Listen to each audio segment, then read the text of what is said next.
One man is being victimized by our own government. One man whom they fear, yet who millions love. One man who is willing to take the poison arrows of lawfare. One man whose voice has been taken away by a corrupt judge operating in a corrupt system. One man who has been ridiculed and insulted. One man who refused to back down. One man who refused to back down.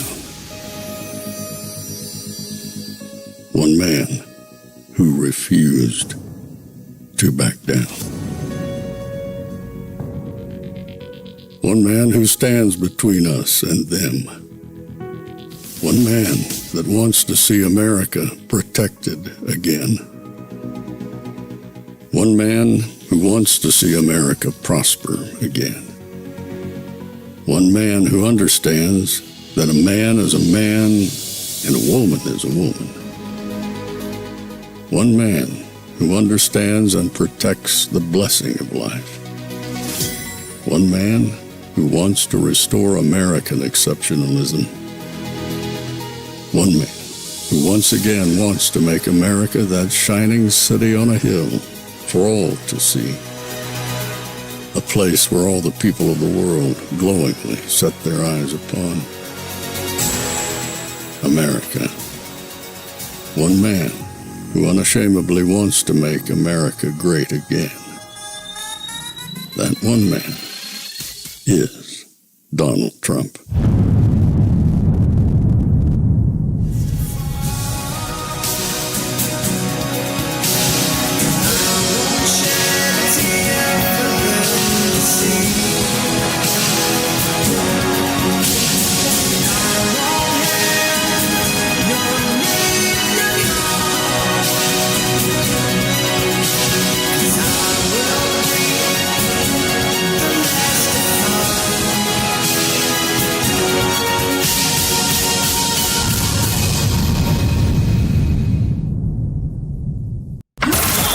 This is Fanfare with Barry Cunningham. So today, former President Donald Trump is back on the trail in battleground Pennsylvania, fresh off his massive rally in Butler with Elon Musk, who's reportedly planning more appearances with the campaign. Pittsburgh-based columnist and Washington Examiner national political reporter Selena Zito spoke to Musk at the rally over the weekend about the stakes of this year's election. She joins us now with what she learned. Selena, you've been on top of this. You predicted the Trump rise back in 2016. I know Elon is registering people to vote in PA. What is the race looking like right now there? So the race has been tight, obviously, if you look at the polling, but I think I would still give the edge to former President Trump in that he is making appearances along with Ohio Senator J.D. Vance in the areas that are most important, right? A lot of people focus on Pittsburgh and Philly and Pittsburgh, but honestly, the race is run in places like Cambria County and in Scranton and in Luzerne County and Erie and Northampton. And that's where you have physically seen them nonstop. And those are the counties that are going to decide this race. Pennsylvania has moved rightward, and I don't think a lot of people have known that incremental change. So Musk said this in the interview. He said that he recognizes that the people here in Butler and in places all across the country not located in the center of power and wealth are the ones most concerned about protecting and preserving both free speech and the Second Amendment. And I guess my question is, when you... Isn't it kind of odd that only a certain amount of people in this country want to protect the Second Amendment and free speech? What happened to the people who have been so brainwashed that they don't feel like they should protect free speech and the Second Amendment? How did the libnuts basically flip people to the point where they don't want to uphold the First Amendment, the Second Amendment, nor the Electoral College? I can probably wager an answer here. Our school systems are screwed. we have raised a legion of kids, thankfully not my grandkids, but a legion of kids who are in these colleges and they're nothing but indoctrinated. And the hypocriticalness of it, the irony is they're out there protesting. They're out there screaming river to the sea, not realizing that the First Amendment even gives them that right to do so. They're out there burning the American flag, not realizing, that First Amendment thing that you don't like, that gives you the right to do that. How stupid are you that you think you can just go up and deface a building or, write something on a statue or paint a crosswalk and arrest people who do wheelies or donuts across that rainbow crosswalk at the same time that you're telling other people they shouldn't have a First Amendment? You have to be a special kind of stupid, a very special kind of stupid, not to understand that. Look at in the race right now. Oh, it's the economy. It really is the economy. Isn't it always the economy? Why are people surprised by that? It's not baby removal. Nope, not that. It's not Ukraine. Nope. It's always going to be the economy. So how could so many people possibly be voting against their own self-best interest? They pay mortgages. They pay rent. They buy groceries. They buy gas. And how could you possibly look at this woman and say, hey, yeah, I'd like to vote for Kamala? Fortunately, the wheels are starting to come off. Late, but they're coming off. Have never gone down. Yes, inflation has gone down, but those costs that peaked at 9% are still there. They never moved, and they've still moved up incrementally at 2%, 3% since that high water mark. And voters are feeling that pinch, not just with their groceries, not just with gas, although that's gone down a little bit, but also when she says went down a little bit, also understand it's gone down from the high. It's still way higher than it was. Insurance cost and cost to build things, improve their homes. Everything is sort of at a standstill, and people are making choices they didn't think they'd have to expect to make because of how their pocketbook is being pinched. One thing about... All right, so let me set the stage for these next two videos. That first one was basically an appetizer for you, where you're starting to see a little bit, there's a fissures, there's some cracks in the Kamala army. It's really starting to, it's really starting to happen. So Mark Halperin here, who used to be on MSNBC, now he runs some consulting thing for Democrats. He's about to tell the Democrats, you're in trouble. The vice president, that if you've studied her career, including her time in California as a senator, as a presidential candidate in 2019, the thing that people put their finger on is her lack of decisiveness. And we're going to see that. I think we have a lot more than just her lack of decisiveness. How about her ability not to have any cognitive thought either? And the clips we're about to show. That to me is her Achilles heel. That is the thing that bedevils her, because public speaking, she's not a stupid person. Public speaking on tough questions, even if they're not asked in a tough way, involves on your feet making decisions about what to say, and you don't want to annoy anybody or anger anybody. Understand what he's saying. And you have to really, sometimes with these people when they talk in, esoterically, you have to really drill down. The stuff that he says that's her strong point versus the stuff that he says are her weak points. And now, less than 30 days away from the election, she can't fix the weak points. You don't change your personality and your characteristics in 30 days. It's very hard to change them at all. If I don't like Brussels sprouts, you're not going to make me like Brussels sprouts. And at this point, she is what she is. You're stuck with her. You're not going to change anybody's mind at this point. All they're trying to do is plug the holes in the dam, because as the more she opens her mouth, people are saying this woman's brain dead. Her policies are brain dead. And so now the widespread panic, as I said, is beginning to show, because now you can't change it. That's why she's begging at this point for another debate on Fox News. Trump, if you or anyone in your party or your camp there are listening, Do not do that debate on Fox News. Do not. Ignore it. I don't care if it's Jesse that calls you. Do not do the debate on Fox News. You have no reason to put her on stage and allow her to attack you. She is floundering. Don't do it. Whatever you do, don't do it. Even on X at this point. Well, maybe if Tucker, see if she'll do that. See if she'll do a debate on X with Elon and or Tucker moderating. Yeah, I'd like to see that.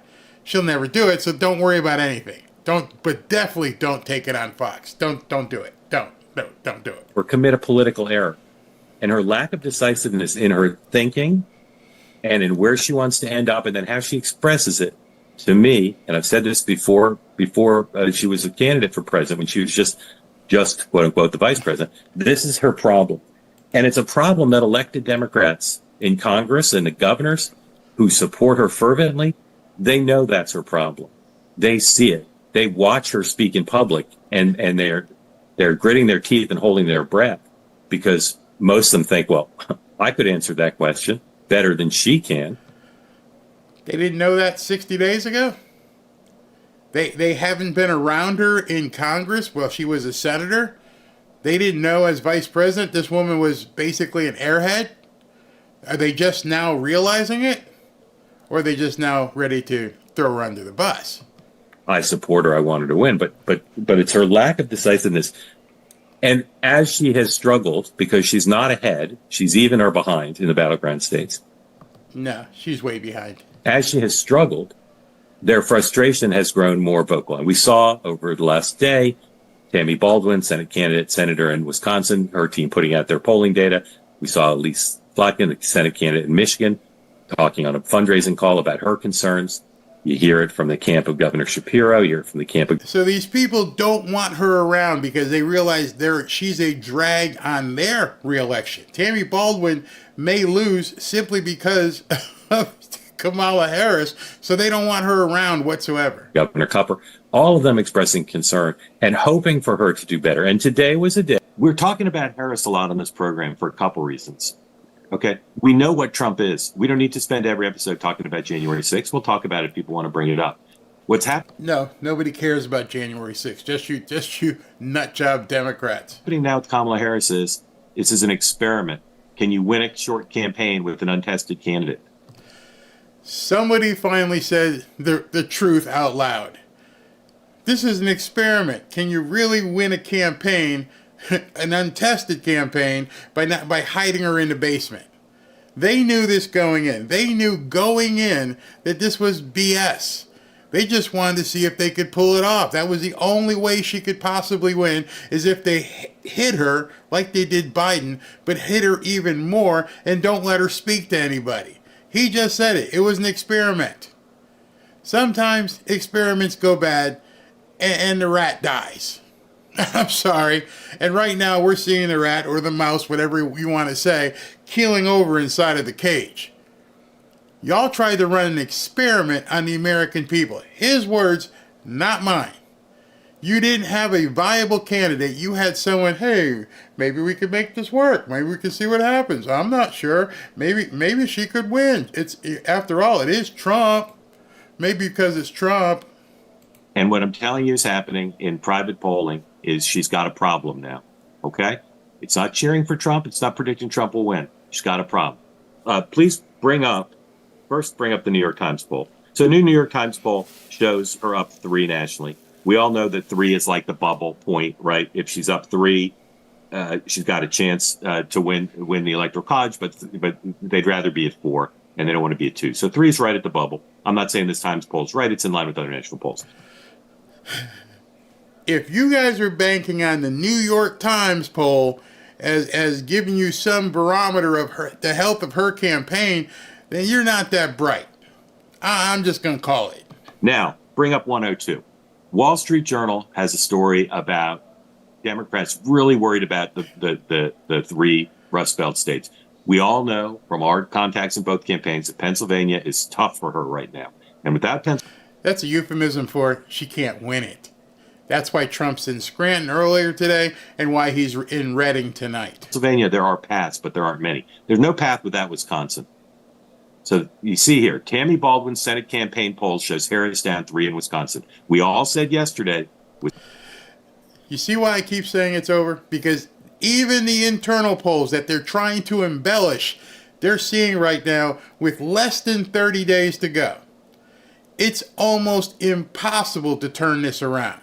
Even if it's only 3, something would have to happen. They'd have to find Trump with pictures of midgets and, doing crazy stuff. Ain't gonna happen. Nothing that they have done is working. Every single thing they've thrown at this man has failed. Wisconsin and Michigan are looking worse for Harris than before.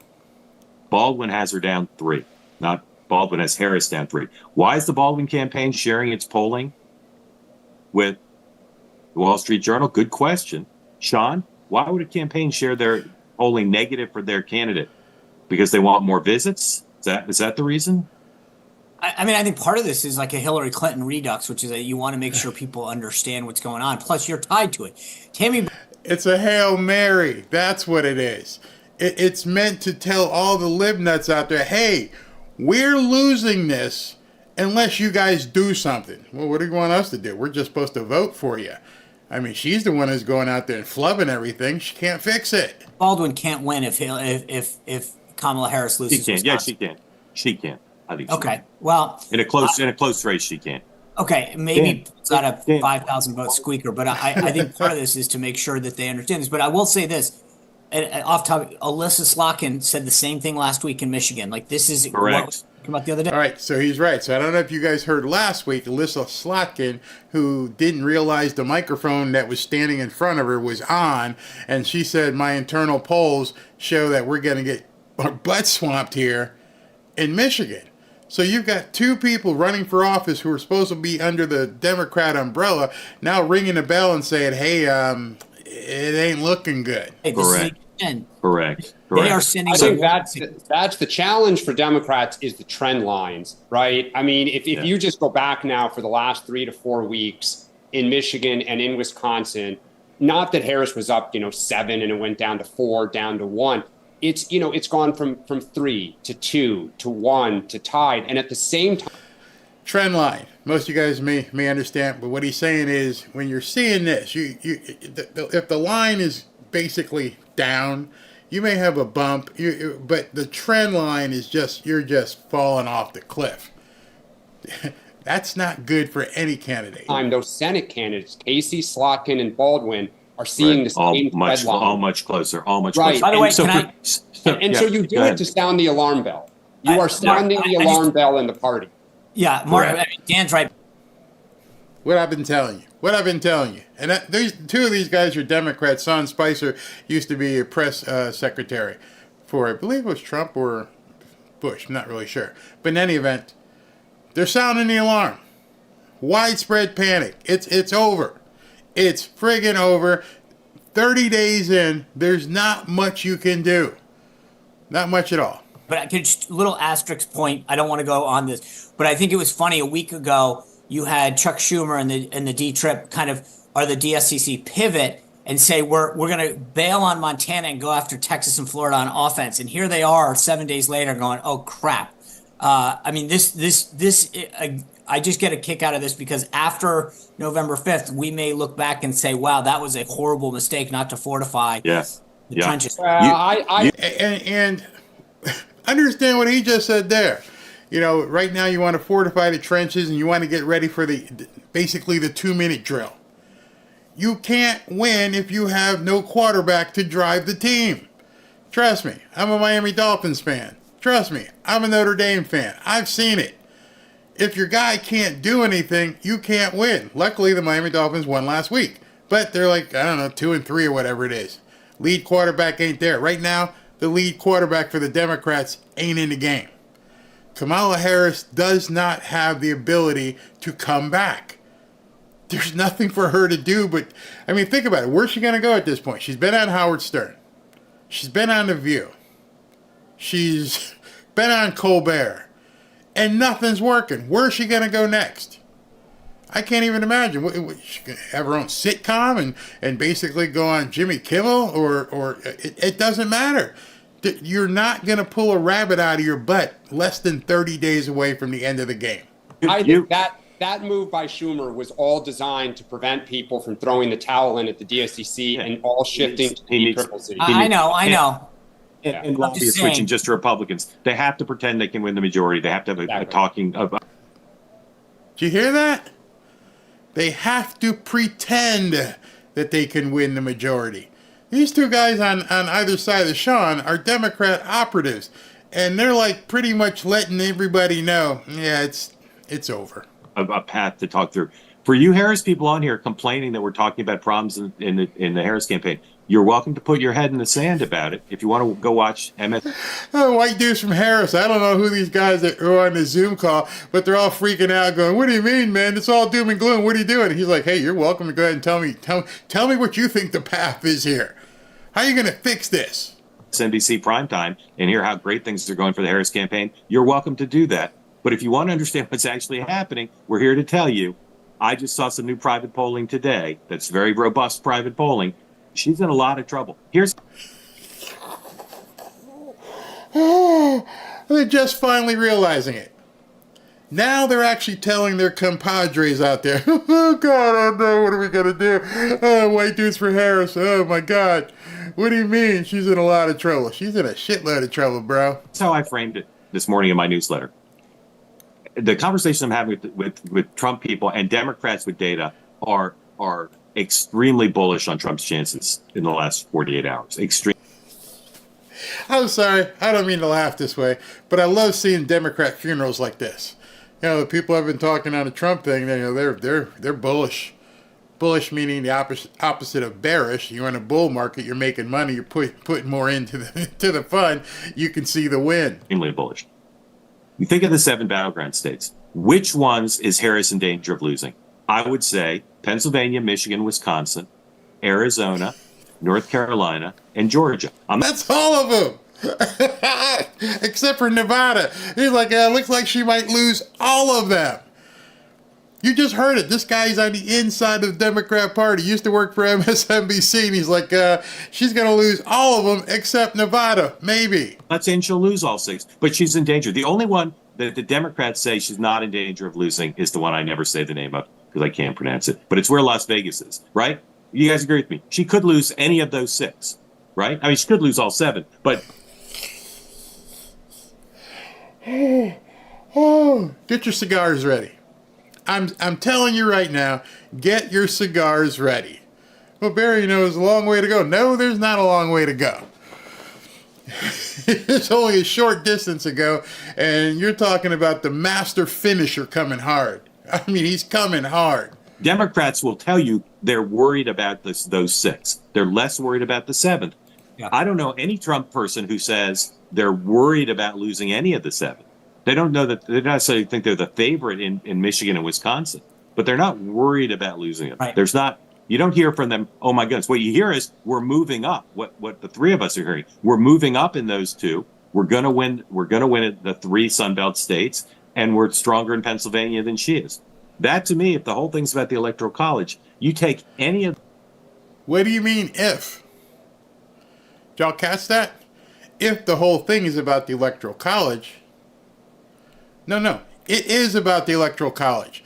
I like to pause these videos because I like you to hear what people say. What do you mean if? Did something change? Did Congress go in and do something? It's no longer the Electoral College. Did Tim Walz get his way? What do you mean if? Because now you're saying if it's about the Electoral College, she's toast. Any of the Rust Belt states away from her, it's very difficult for her to win. Very difficult. It's not mathematically impossible, but it probably won't happen if she loses any of them. So, just so you know, she has to take everything. Basically, every battleground state, she's got to take it. What's the likelihood of that happening? So now, she can replace Pennsylvania with either Georgia, North Carolina, and then one other of the Sunbelt states. Nevada. Yep. Well, any of them. If she wins, if she loses Pennsylvania, and she wins either Georgia or North Carolina, then she just needs one of the other 3. And that's not impossible. But what I'm telling you today is things are not moving right for her. We have some news. So you think that's bad? Okay. Now I want you to watch the funeral taking place on CNN. CNN gets some data. You know, CNN, the liberal network. They get some data and it's like, really? Is it really that bad? Should we start buying flowers? CNN reporting today about what is going on behind the scenes inside the Harris campaign and more broadly among Democrats who are growing more and more anxious about a 2016 redux. CNN's Priscilla Alvarez joins. The 2016 redux. When Hillary Clinton got her ass waxed. And they're seeing the same thing. The same numbers are appearing to them. And now they're saying, oh my God, it's getting ready to happen again. This guy's going to be president, isn't he? Yep. Yeah, he's going to be president. You got, 28 days left? Taking some weekends out there? What are you going to do in 28 days? How are you going to change her? Me now, Priscilla, we were just joking here at the table that anxious Democrats happen on a day that ends in Y. But this is something that perhaps is warranted given the data that they're seeing. Explain your great reporting. Yeah, look, that's exactly right, Dana. And this has been a campaign that was described by multiple Democrats, allies, aides, to the vice president as a good vibes campaign. But what good vibes don't pay the rent. You can't buy groceries with good vibes. It's also creeping in now is that anxiety. The reason for that is because these polls are not really moving. Despite multiple battleground blitzes, despite the opportunities she has had across media outlets, there is still not a lot of movement from voters who... So let me interpret that. Nothing's working. We're throwing everything against the wall like spaghetti and nothing's sticking. We don't have anything else for her to do. What's she going to do? Go on a hunting trip and show people that she's pro-Second Amendment and shoot a deer? Well, I mean, she's going to go fishing so she can show people I'm a real person, but don't put a shovel in my hand because I don't know how to use that thing. What's she going to do? Tampon Timmy? Trump is killing him. And they're all realizing right now, oh man, here it comes, 2016 all over again. Widespread panic. Are moving more towards her versus former President Donald Trump. In fact, I had one source describe it to me this way, quote, people are nervous. They know the polls are tight. And a lot of us are having these flashbacks to 2016 too. We know when it can go the wrong way and it can still feel fresh. So then you have to say, okay, why are they making all this information public? I'll tell you before Trump gets on stage, but let's finish this. 2016 is the key here. When I've talked to Harris campaign officials, it often comes up in conversation. Where did Hillary Clinton have her pitfalls? And where can they make up that ground and build on what Joe Biden did in 2020? One of those, to give you an example, is those red and rural districts. Look at... Problem with that. Hillary Clinton, although we don't like her whatsoever, was a very polished politician. You know, we can call her all the problems that she is. Crooked Hillary and everything else. But you all have to admit she was a formidable opponent. She was an accomplished speaker. She could do things. Kamala Harris can't do any of the stuff that Hillary Clinton could do. For example, Cambria County in Pennsylvania.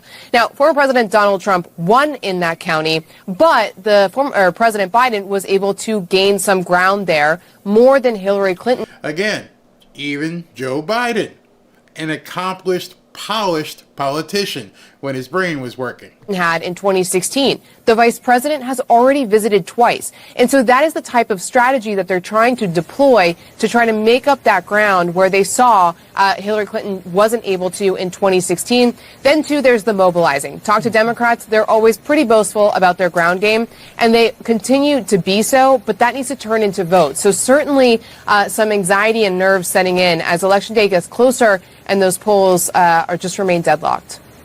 Really important report. They're not deadlocked. So what you just heard, my friends, was a prayer. You should just said amen. Just like the movie. When I hear a prayer, I say amen. Because what they just did was a prayer for the dead. And I took that from a movie with Danny DeVito called Other People's Money. Because in order for them to win, this thing's got to happen and that thing's got to happen, and it ain't gonna happen. There's nothing left for you to do at this point. You want to put her in bluish, reddish counties and have her come across as the common person? It ain't gonna happen either. Remember, just keep understanding. They're comparing it to 2016.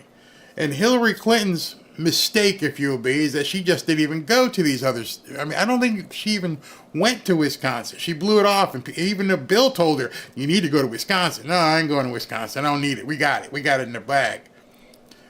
But you have to, you can look at Hillary Clinton. Every single one of you despise her probably, but you know she's articulate. She can make an argument. She can talk. Kamala, I'm sorry, you're done. And on top of all that, there doesn't seem to be anybody coming to the rescue. Hillary's not. Bill Clinton's not. Dementia Joe certainly ain't. Even Obama's talking about secondary elections. He's not even coming out to support her. So when Barry sits back and goes, man, I think this is over, this is the kind of stuff I see all day. This is what I start picking and start looking at these things. And so what was the reason for these Democrats to basically come out there and release the polls? Wonder if you guys know. The reason they're releasing these polls is because they don't have anything left. You are not going to convert anybody in 28 days. Right now, more than likely, there's no such thing as an independent. People have pretty much made up their mind, or they're very close to making up their mind. And converting someone to a Democrat, communist, Marxist is a lot harder than telling someone, I can make America great again. I can help you feed your family. I can help your business get better. You can always tell by the counterattacks both Trump and she do. How does Trump combat her? He says they're crazy. He makes fun of Tim. He makes fun of Kamala. What does she say? She says, well, he only talks about himself because she doesn't want you focusing on his message. 28 days out. 28 days, and as well, people in some areas have already begun to vote. There is no genie lamp that she can rub. She's not going to pull anything out of the barrel. She can't do it. In fact, her only option would be to throw Hail Marys. And as you guys know, when watching football, a Hail Mary means people are going to be rushing hard to come at you. She doesn't have the ability to dodge these different defensive ends coming to take her face off. She couldn't do a good interview on 60 Minutes. So bad that they had to alter the interview to try and make it look good. And before they could even air it on Sunday, we've all seen it.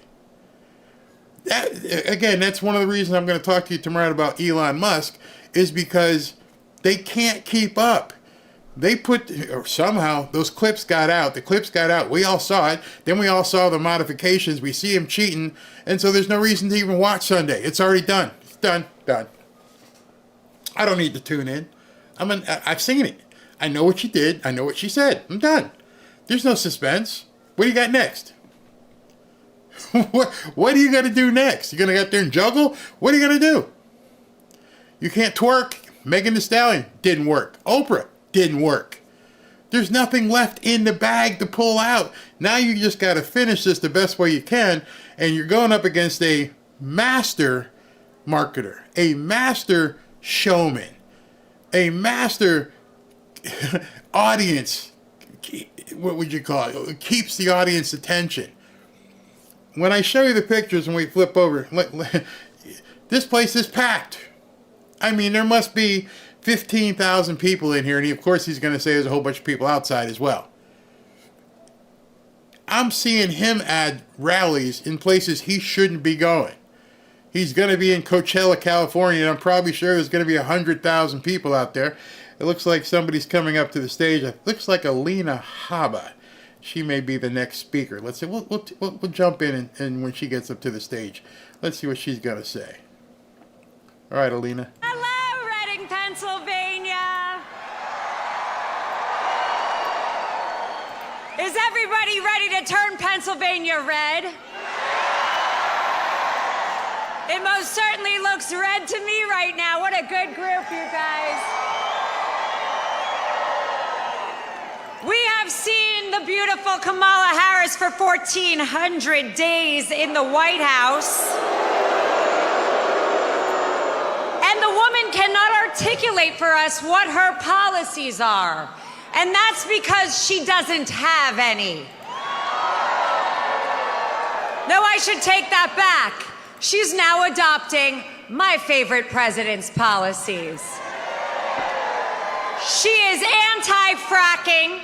She has not done well for our economy. She has opened our borders. She is soft on crime. And her cohort wants to put tampons in boys' bathrooms. Well, ladies and gentlemen, I am a MAGA woman with babies, and that ain't happening.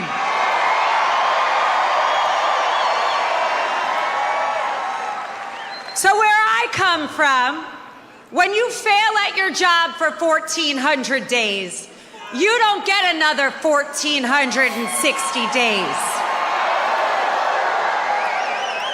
And if you ever have any doubts about her position on her performance, her review on The View yesterday, she said she wouldn't change a damn thing. Yeah. Well, thank you for saying so, Kamala. But the American people decide who gets promoted. And you are not getting promoted. You are fired. Let's win. God bless you all. Let's get Trump in. Make sure you vote. MAGA, baby. Somebody made a good point in a couple comments ago. And that comment was, do you know where they're holding this rally? Reading. You know where the rally earlier was? Scranton. Do you know who was, I think he was born in Scranton? Do you know whose hometown area they're now promoting and doing rallies in? Dementia Joe. This is his area. This is where this man's hardscrabble USA, this is where he grew up, this is where he made his bones, and they're basically coming in and infiltrating, his area. It's over. Just get your butts out there and vote. Don't worry about them trying to cheat, because there's enough people going to be watching this thing. So now we got this guy's a senator Senate candidate. Hey, who's ready to retire Joe Biden and Kamala Harris and send Donald Trump back to the White House? And who is ready to fire that guy Bob Casey and send Chuck Schumer packing? Man, we got to do it, because this country's in trouble, right? You know it.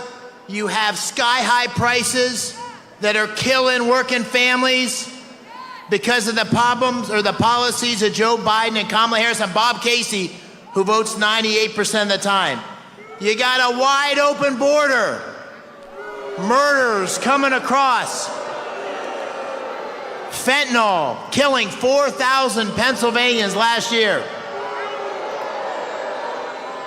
You got a war on fossil fuels. That's absolute madness, because we're blessed in this great Commonwealth with the 4th largest natural gas reserves in the world.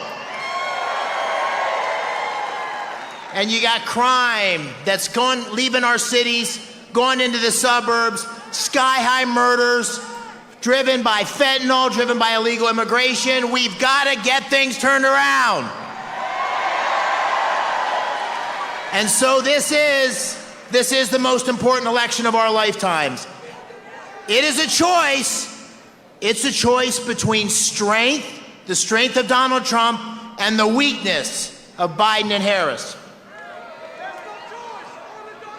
It's a choice between common sense policies. It's common sense to get our economy back on track. It's common sense to secure our border. It's common sense to open up our energy. It's common sense to bring law and order. It's common sense to have peace through strength. It's common sense not to let biological men compete with women in our schools.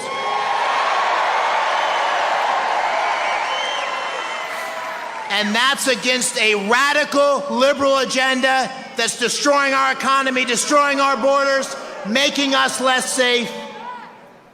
This is the most important election of our lifetime. And my race for the Senate is absolutely critical for Pennsylvania's future because we got to get rid of Bob Casey.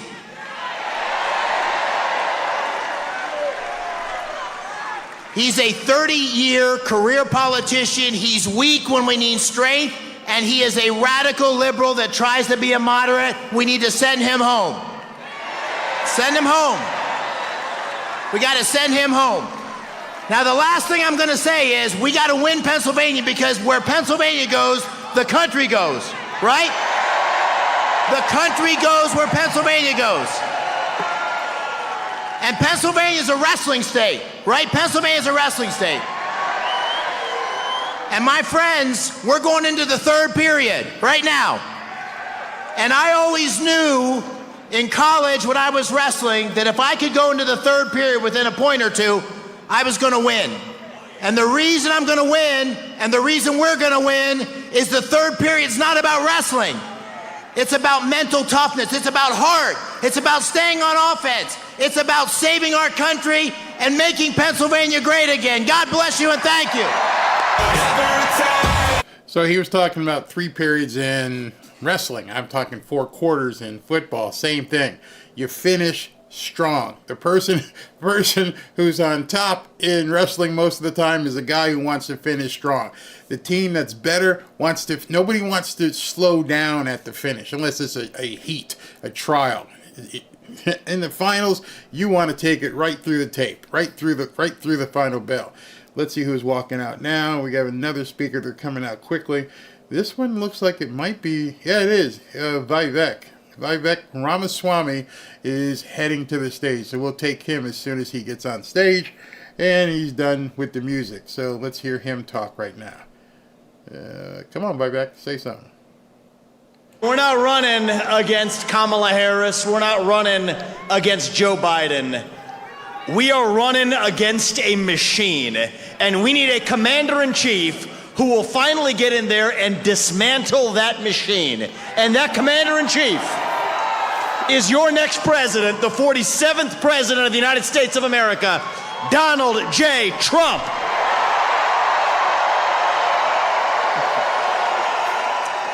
If you want to seal the border, vote Trump. If you want to grow the economy, vote Trump. If you want to stay out of World War III, vote Trump. If you want to revive national pride in this country, vote Trump. If you want to make America great again, vote Trump. It is a 1776 moment in this country, my friends. We need our George Washington to cross the Delaware. When George Washington did it, they shot bullets at him back then too. Donald Trump is the George Washington of our moment. And it's going to require every one of us to win the revolution this year at home. We are a nation in decline, but we don't have to be. Decline is a choice. We don't have to be at the end of ancient Rome. We don't have to be this nation in decline. We can still be a nation in our ascent. A nation whose best days, not some fake politician way, but in a true way, a nation whose best days are still yet ahead of us. So we will look our kids in the eye and mean it when we tell them that no matter who you are or where your parents came from or what your skin color is, that you get ahead in the United States of America with your own hard work, your own commitment, your own dedication, and that you know what, you are free to speak your mind at every step of the way. That is the American dream. That is what we are running to, and that is what Donald Trump will revive as your next president. Thank you, Pennsylvania. God bless you and your families. Yeah, I said that. Yep. Those were exact my words. I actually had it on the screen. It is our 1776. And then I corrected myself and said, actually, it's our 1773. 1773 is when we had the Boston Tea Party, when people basically said, had enough, man. That's it. We're over this. Over it. So right now, I think we're about 1773, and we need to tell all these people, we're done. We are absolutely done with this stuff. So, waiting to see who the next speaker is. Looks like, yep, here it comes. It might be Eric Trump. Not sure who this is. But as soon as I can get... oh, it's Stephen Miller. He brought out Stephen Miller in Pennsylvania. Be prepared for toes to get stepped on here, because Stephen Miller ain't going to hold anything back. Hello, Reading! In 27 days, you can end the fraud, the corruption, the betrayal, the destruction of our country by ending the Biden-Harris administration and electing a true patriot, Donald J. Trump. Just think about what this man has endured to fight for each and every one of you. The lawfare, the persecution, the hoaxes, the attacks on himself, the attacks on his family. But did Donald Trump back down? Did Donald Trump waver? No. Did Donald Trump, God forbid, did he surrender? No, he fought. He fought with everything he had. He stared down one assassin. He stared down two assassins. He stared down hostile foreign governments. Donald Trump.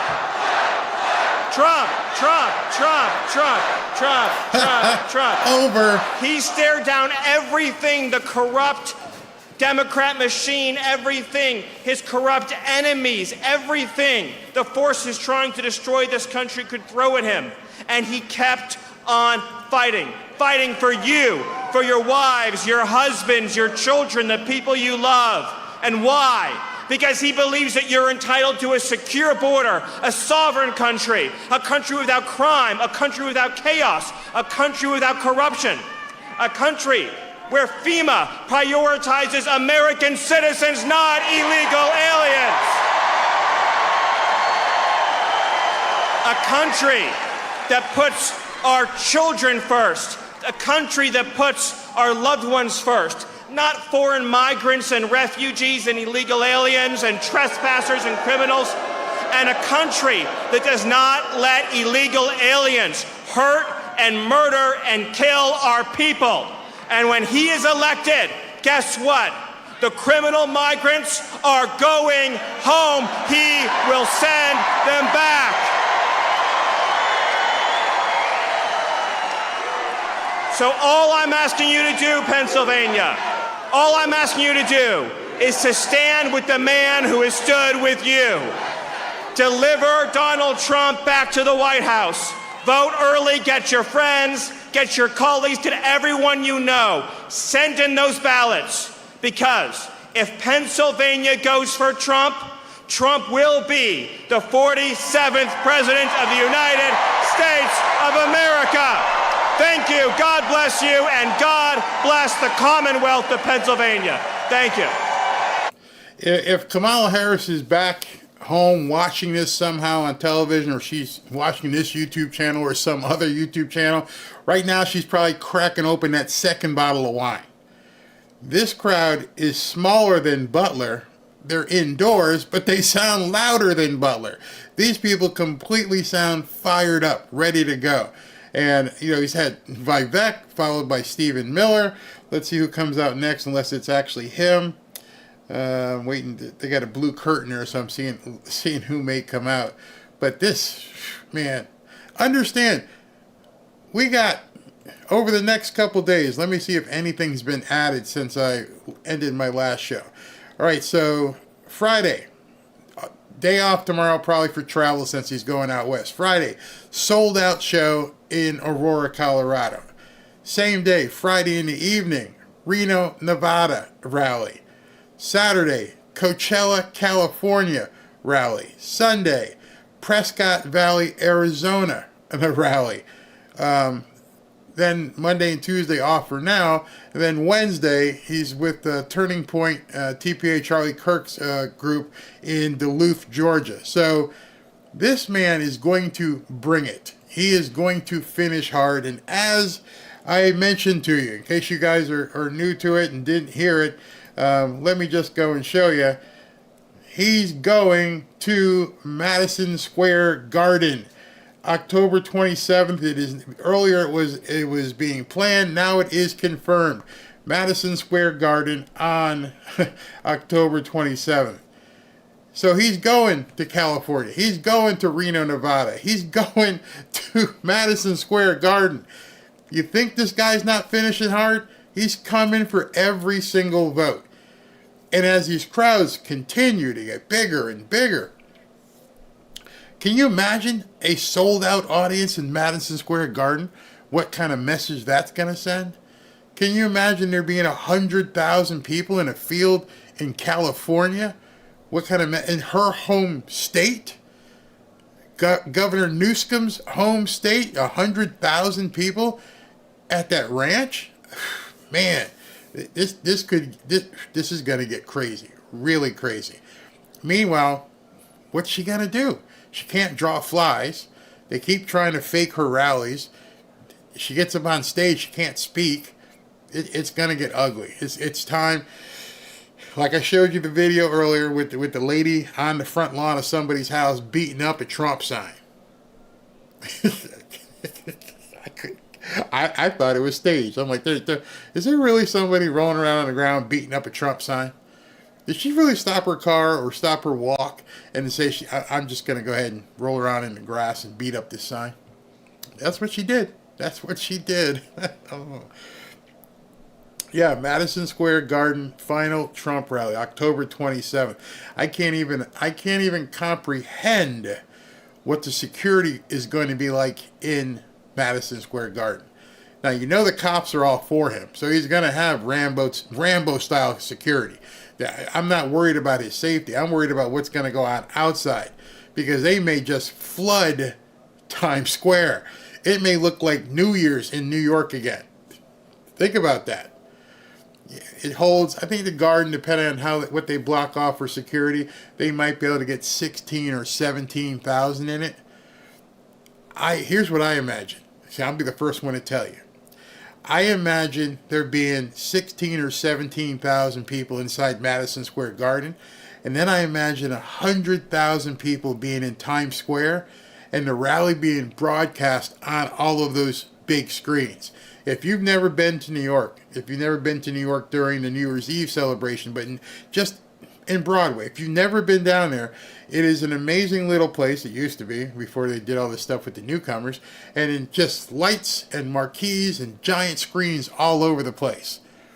I could see him saying, because I'm sure he knows a lot of people in Manhattan, here's what we're going to do. We're going to basically do this like New Year's Eve. We're going to block off all these streets. We're going to do everything we possibly can. We're going to put 100,000 people in here like we're dropping the ball, because we're dropping Kamala. And we're going to put 100,000 people in here. It's going to be on the big screens, and it's going to be massive. Remember, this guy's from New York. His family's from New York. He made his bones in New York. His business is from New York. He knows everybody. He knows every nook and cranny there. He knows the Mafuchis down, on Mulberry. I'm sure he knows a lot of guys in Chinatown. I'm sure he knows a lot of guys in Hell's Kitchen. The firefighters, the cops. This could be the biggest political rally in history in New York City, if it doesn't rain. But then again, people would probably stand out in the rain. October 27th, it's not really cold yet. Oh, Halloween weekend. Oh my God. I can see 100,000 people wearing Kamala masks or something. It could be nuts. I'm just spitballing here because of my event planning experience, and I'm like, I would blow this up. I would make this a spectacle right there where all the news studios are, right where MSNBC and CNN and CBS and ABC, they're all right there. Fox, it's right in front of all their offices. What a better way to give them the middle finger than to plan the biggest political rally in American history in friggin' Times Square. Now think about who you'd have to get permits from. I think there's a guy in New York City who they're trying to take down, who might just want to, he may just want to give the middle finger to the Biden administration. Eric Adams is the mayor. I could almost see Trump talking to Eric Adams and saying, "See what they did to you? You know they did to me too, right? You really want to stick it to these people? Get me the permits and let's get this thing done." Don't think that conversation won't happen. That would be my first call. I'd fly up and see him. "Hey, Eric, here's what we're going to do. I'm going to hold the biggest rally in political history right downtown in Times Square. I'm going to buy every single one of these billboards. I'm going to buy every single one of these big screens. I'm going to put speakers here, speakers there. We're going to set up a stage just do me a favor, Eric. Just make it New Year's Eve. Do everything you would normally do at New Year's Eve. Put a stage here, a stage there. I'll put RFK Jr. at 7 p.m. We'll have Vivek talking over here. We'll have the Elon Musk, Cybertruck stage where he's going to perform. Over there is going to be Lee Greenwood and Jason Aldean. Oh, don't get me started. I'm telling you, I could plan it. And everything's going on. The city of New York would love it. Could you imagine how much money they'd make? How much each one of those stores around Times Square would make? I'm spitballing, but I'm gone into I changed my hat and I'm putting on my promoter hat here, and I'm like, ooh, this could get massive. And if I'm thinking it, if I'm sitting here in Boca Raton, Florida, dodging a hurricane, and I'm thinking this, I'm pretty sure the guy who's walking out on stage right now has thought that. I'm pretty sure this man who knows New York like the back of his hand has said, let's show him. Let's show him. I'm the guy who wrote The Art of the Deal. I'm the guy who can show New Yorkers I can make it better for you. I lived what Frankie sang. I lived it. Frankie said, if you can make it here, you can make it anywhere. And he did that. And I would contact ASCAP or whatever, and that would be the song I would be playing. If you can make it here, you can make it anywhere. So I'm going to let you see Trump walk out and kill the music very quick. All right, there. He's walking out on stage right now. But I just did that in like 5 minutes talking to you guys, because I know how this stuff works, man. I know how it works. I even know who I would call. I know what I would say. I know what deals to cut and who to... Look at that. If you're seeing that camera, wherever it was on stage, couldn't stay still. The ground was shaking around him. And he's dancing to the music up there. He's in his... If you think he's in his element in Reading, Pennsylvania, can you imagine what his element's going to be like and how pumped he'd be in Madison Square Garden? I'm sorry. I've gone off on something here, man. I'm going crazy here. It would definitely be 1773. And you can see his face all over Times Square. While he's talking, I'm going to hit mute and I'm going to pull up some of the stuff for those of you who have never seen Times Square and show you what I'm talking about. Man, he's loving it. He knows it. He knows I got 28 days. I got this. I definitely look at his face. His eyes are closed. I bet you this man is blessed. He knows he was given a second chance at life, and whew, man, the ground is shaking. The cameras are. I'm glad I got 2 different feeds ready to go, because I'm going to need them. All right, see here. Let's see what we got here. All right. Where is he? Come on, get up there. I'm pumped myself. I'm pumped watching him.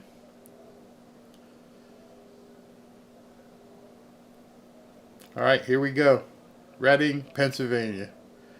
Look at the smile on this man's face. Take it, Don. Do it.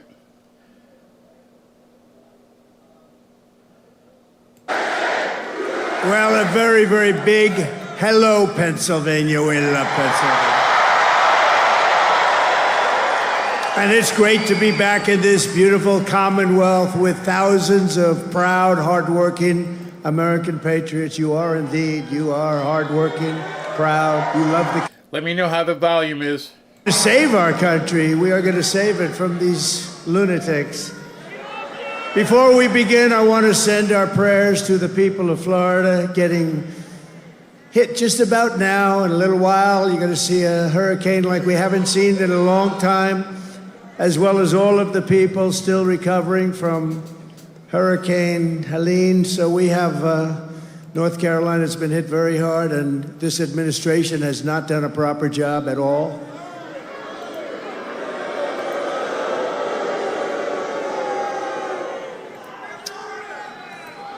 Terrible, terrible. Nobody's seen anything like it. But we just pray for everybody. We want them all to be good, and we're going to be there hopefully soon, and we're going to help them rebuild and get it all back together. And we hope that God will keep them safe. God will keep them safe. Just 27 days from now, we're going to win Pennsylvania. We're going to defeat Kamala Harris. And we are going to make America great again.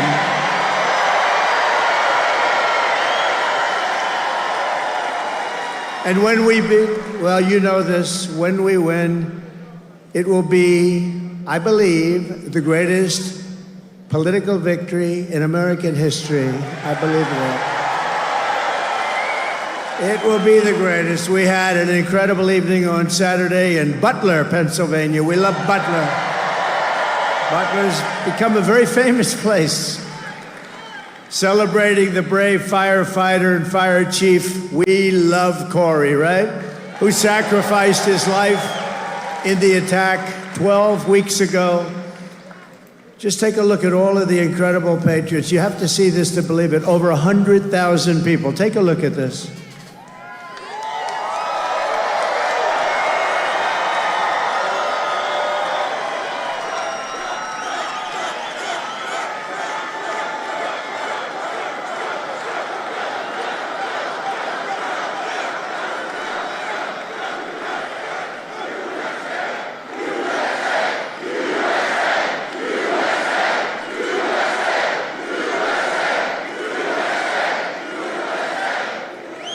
Thank you. Who is that man up there? I don't recognize him. Who is that? From the very beginning of this journey, I've been on a mission to rescue our nation from a failed and corrupt political establishment and to give you back the country you believe in, the country you were born in, and the country you deserve. You're going to get it back. We're all getting it back. In that mission, I will never quit, I will never bend, I will never break, and I will never, not ever, under any circumstances, even in the face of death, we will never give up. Never going to give up. We're going to turn it around. We're going to have the 4 greatest years we've ever had. I'm putting everything on the line to fight for you. I didn't have to be here. I could be in a beautiful beach. I could be in a gorgeous beach somewhere in the world. The sun beaming down on this beautiful body in a bathing suit. The sun would be beaming down, the waves would be crashing into my face. Instead, I'm here with you in Pennsylvania, and I'd rather be doing that.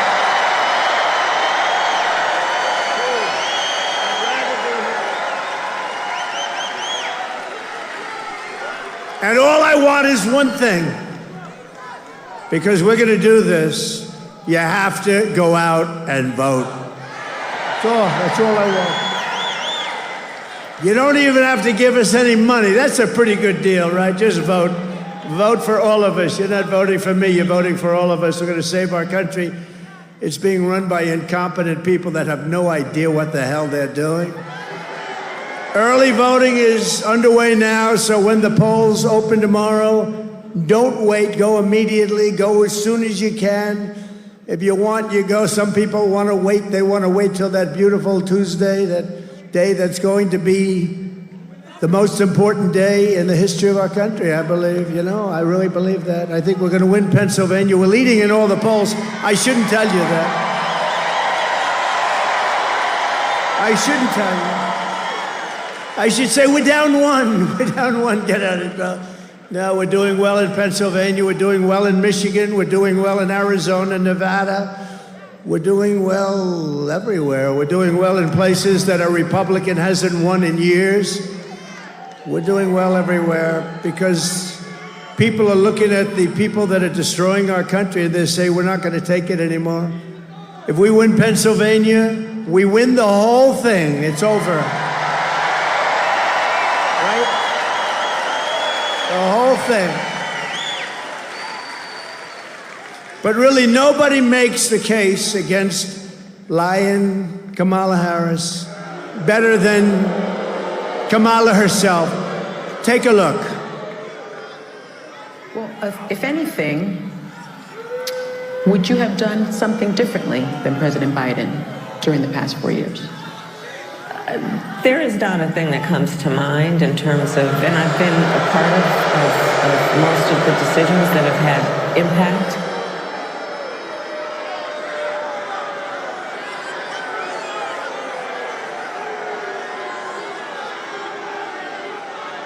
So think of that. So I heard that question when it was given, because I had to watch, because, you know, she doesn't do any interviews. She doesn't do any press conferences. She doesn't do them for one reason. She's not smart. She's not smart. Not smart. No, she doesn't do them. They're trying to shield. Last time they kept a man in the basement, and they had an excuse. They had a thing called COVID around. And we did great last year, I want to tell you. We did great in 2020. We did great in 2016, but we got millions more votes in 2020. Think about that one. So we have to make this too big to rig, right? Too big to rig. So Kamala just said that she can't think of one thing she'd do differently than crooked Joe Biden, right? So how about, I'll read off a little list to you. How about the following? She wouldn't do one thing. Remember that. What about the nation-wrecking border invasion, 21 million people? 21 million people plus came into our nation, and among them are murderers, drug dealers, people from mental institutions, human traffickers, mostly in women. How about that? She wouldn't do that differently?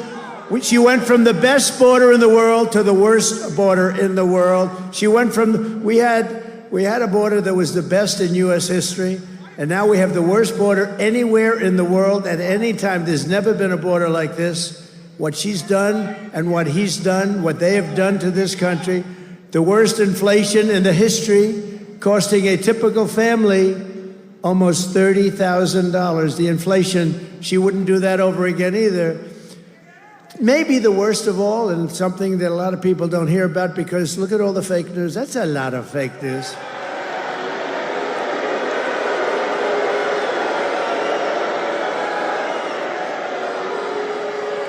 I think this is the worst of all in a sense, and you'd almost say, how could it be worse?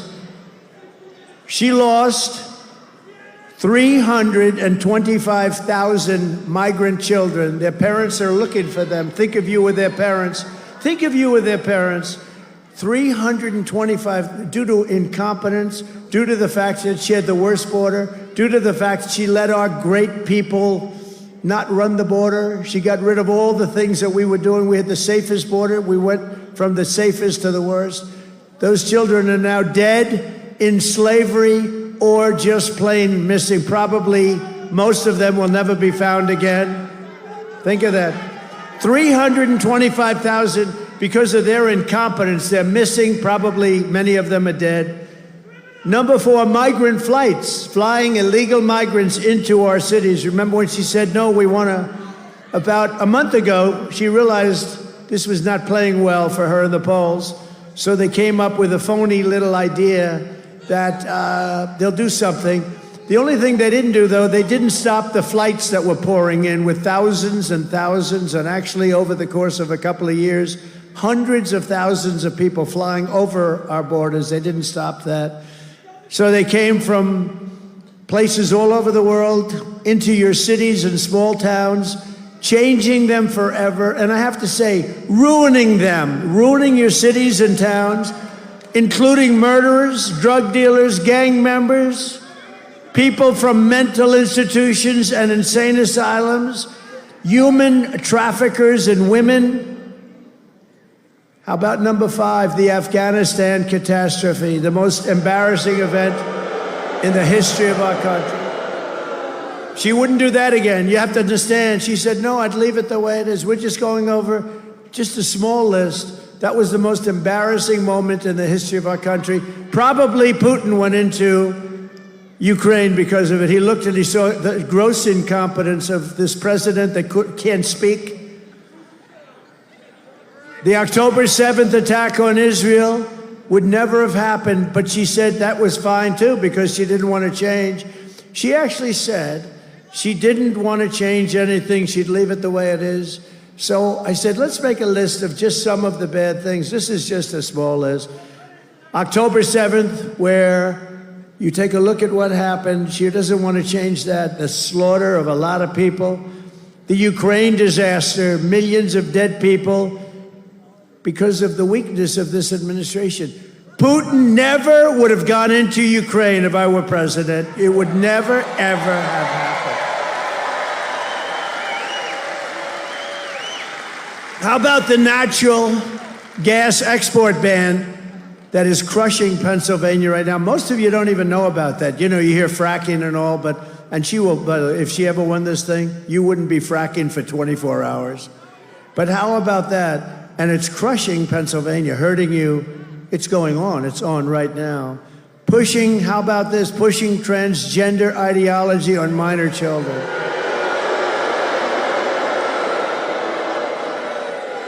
How about that one? Your child goes to school and they take your child. It was a he and comes back a she. And they do this. And they do it. And often without parental consent. Can you even believe we're saying this? How about men playing in women's sports? How about that? She wouldn't say. How about the insane electric vehicle mandate where everybody's got to have an electric car almost immediately? They don't go far. They cost a lot more. And they're going to be made in China. And by the way, I think they're fantastic for a certain group of people that want them. And I'm not saying that because I'm a big fan of Elon, who endorsed us. You know that. He endorsed us. Elon's great. And he makes a great product. And it is. And there's a market for it. It's great. There are people that want it.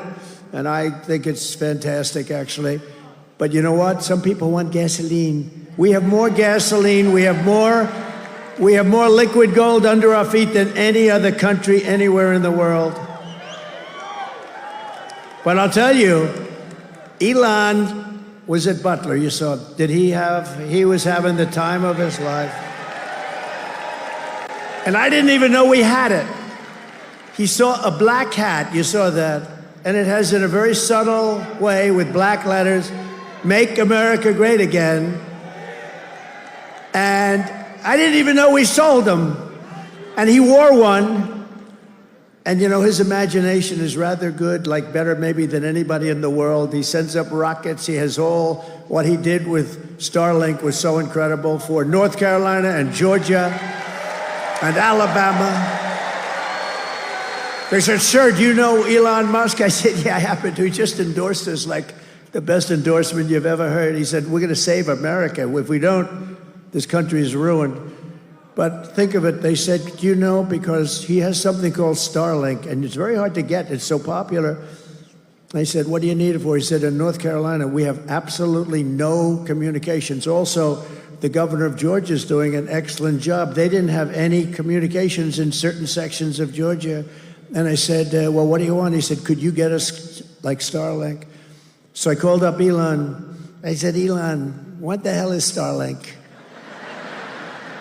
He said, because North Carolina needs it for communication really badly, and it's very hard to get.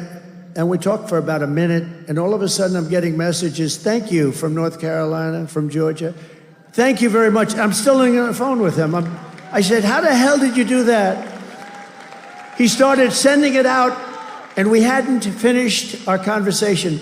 So we're dealing on a different level with Elon, and it was great. It saved them. It saved them. Because all their wires were ripped out. And I asked the people, I said, so what's better? The wires all over the place when they were working, or Starlink? He said, honestly, Starlink is better. He said, Starlink is better. So we thank Elon because he helped a lot of people, probably saved a lot of lives. And we thank him for the endorsement, right? We thank him for the endorsement. And I also want to tell you, he made that black hat we're selling. So what happened? I didn't even know we had it. It's selling like hotcakes. 10,000 hats were sold like in the last day and a half. But listen, more importantly, he calls it Dark MAGA. Dark MAGA. I said, that's the coolest name. That's the coolest name I've heard. And he likes it. He's wearing it all the time now. He's great. And one more 11, the worst hurricane response since Katrina. And she's on a fundraising comedy tour while people are stranded and drowning all over some of our greatest states. So as the floodwaters rose in North Carolina and Georgia and Alabama, Virginia, South Carolina, Florida, Tennessee, Kamala flew. By the way, do you think Biden could have done that? Do you think Kamala could have done it? No, Biden would have done better, I think. Biden would have done better. I think he's smarter than Kamala. You know, he's been reinvigorated. He's looking good compared to Kamala. No, he has been, right? Look, Mr. Wall, please stand up. Mr. Wall.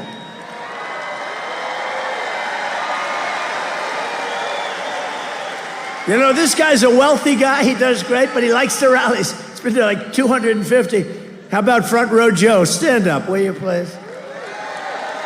Thank you, guys. They got Front Row Joes all over the place. Unfortunately, most of them can't get a front row seat. It's one of those problems. Thank you very much for being a lot of rallies, like 260-something rallies. And it's Uncle Sam, thank you very much, please. The great Uncle Sam. You know, I got to shake his hand. I have no idea who the hell he is. I got to shake his hand 2 weeks ago. He has the strongest handshake. I'm saying, man, that guy's strong. Thank you, Uncle Sam. You're great. Kamala flew to a fundraiser in San Francisco, a city she absolutely destroyed. She destroyed San Francisco. It was the best city in the country, and now it's not good at all. Well, families desperately tried to escape the rising floodwaters, and they climbed onto roofs. They did anything they can to live, but Kamala didn't send any helicopters to rescue them. And when people sent helicopters, they turned them back. And when, by the way, when Elon sent Starlink, originally they confiscated it, they took it. It took them a long time to get it over there, and it's a disgrace. And he doesn't want to say that, but I'll say it. It was disgraceful what they did. So she didn't send anything or anyone at all. Days passed, no help as men, women, and children drowned. North Carolina has 8 military bases, great bases. Fort Bragg, remember Fort Bragg? They changed the name. We won 2 wars, 2 world wars, actually, to be specific, from Fort Bragg. But they changed the name to, I'm not even going to say it. Let's just call it Fort Bragg. I think, what do you think? Has nothing to do with Pennsylvania, but the people of North Carolina would like to leave it as Fort Bragg. Can we do that? Yes? I think so. But they had rescue helicopters that could have easily be sent, and there was just no coordination. I'm not surprised because I've been dealing with them. There's nothing. But instead, Kamala recorded a podcast known for its graphic content. Can you believe it? She did nothing as people struggled and drowned, and day after day, no one came And it's totally deficient. Fortunately, the private sector kicked in, and they're really helping and doing a good job, I will tell you. It took 6 days before Kamala and Joe sent a small number of troops to help. And despite all of this, Kamala Harris said she wouldn't do anything. She's not going to do anything differently. So if you had your chance, would you do something differently? No, I'd keep it just the same. Think of the things I read, and that's a small portion of the incompetence. What they've done to our country is unthinkable. This November, the people of Pennsylvania have to tell Kamala Harris that we've had enough of you. You're an incompetent person. You're the worst vice president in the history of our country, acknowledged to be. Kamala, you're fired. Get out of here. You're fired. Get the hell out of here.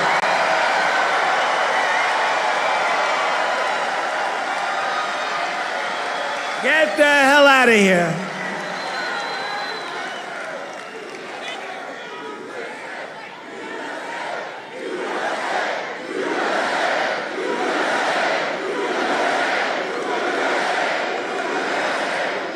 So her answer that she would do nothing different is disqualifying.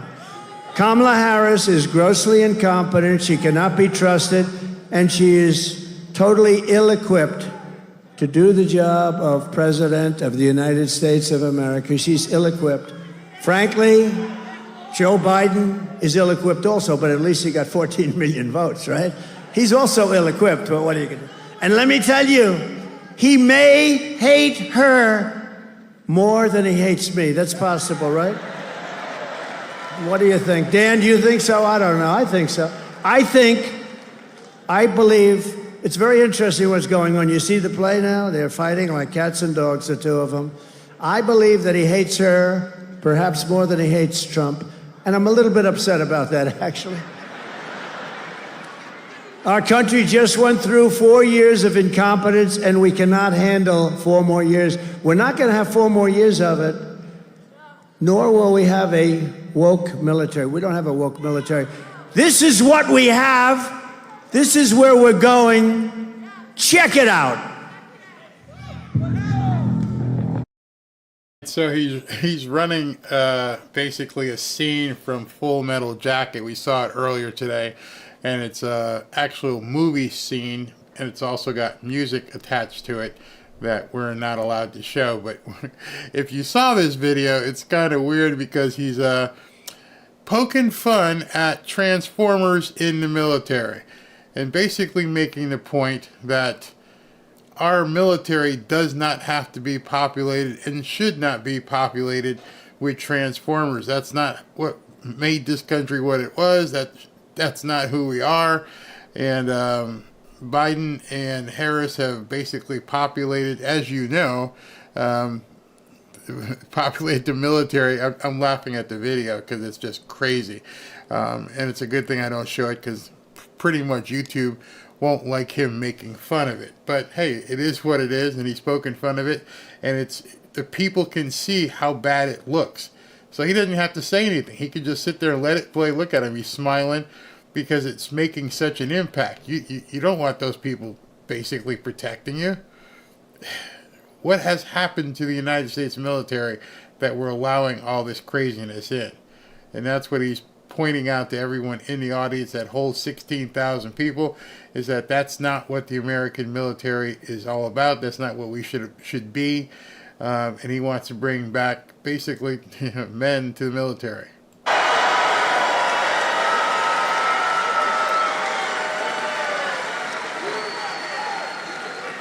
Quite a difference. It's quite a difference, isn't it? We just have to have a little fun in these rather troubled times, don't we, huh? But there's a lot of truth to that when you see it. We had tough stuff today. It's a little bit different. But I'll tell you what, I know the military well. We defeated ISIS in 4 weeks. It was supposed to take 4 or 5 years. We have a great military, and they're not woke. Some of the stupid people up top are woke, but you could throw those military people into a woke room, scream at them for 2 years, they'd come out, they want to fight, okay? They are great. We have a great military. I saw it because, by the way, I'm the only president in 78 years that didn't start a war, but I finished wars. I finished wars. Remember when Crooked Hillary said, look at him, he's going to start a war. I said, no, I'm going to stop wars. I'm going to stop them. And I did 78 years. But I wiped out ISIS in very quick time. They said it was going to take 4 or 5 years. I did it in 1 month because our military is great.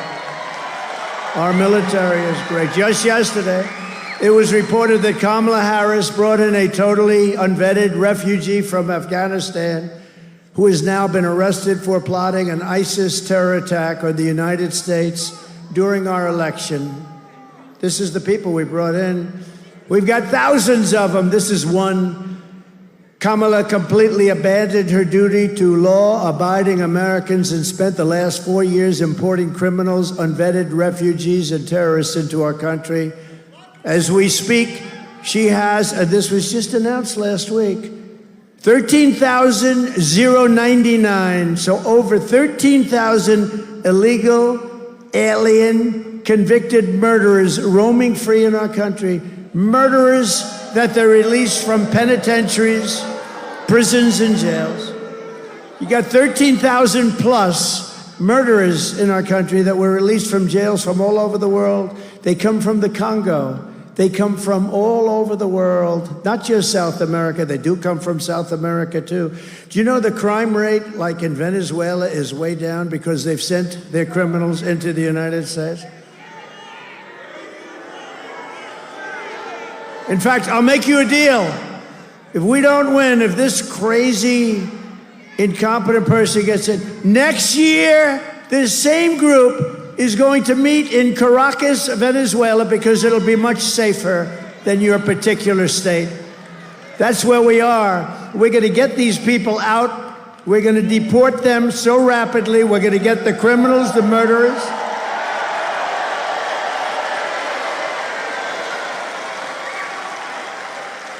And essentially, I will liberate Pennsylvania and our entire nation from this mass migrant invasion of murderers and child predators and gang members, terrorists, drug dealers, and thugs.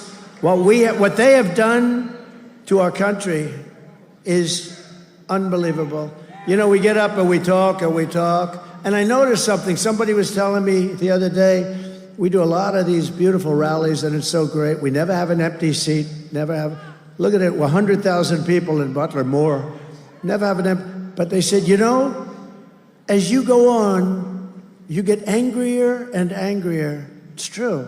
Because I read this stuff with all of these people being allowed in to destroy our country. And by the end of my speech, I'm actually a little bit angrier. In some cases, a lot angrier. Because they're destroying our country. We will not allow these people to invade us or to conquer us. Do you see what they're doing in Colorado?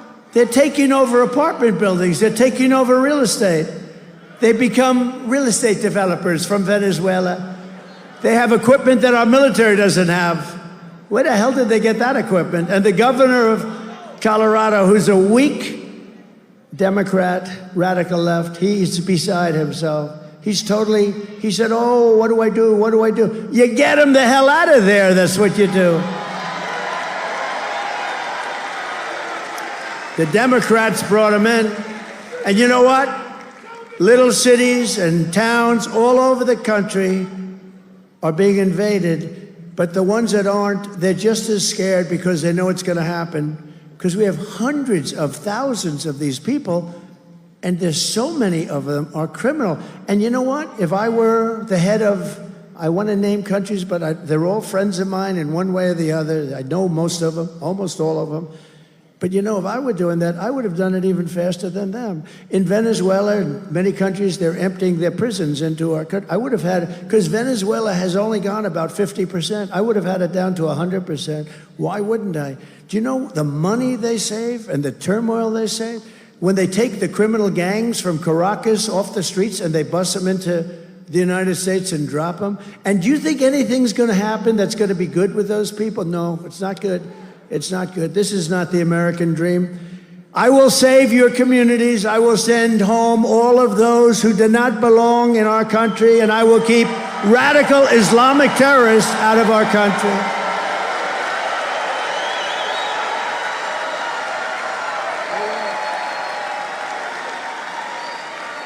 And also, Kamala is known as the taxing queen, the taxing queen. Her plan will raise taxes for typical American families by an estimated $3,000 a year. Take a look at this.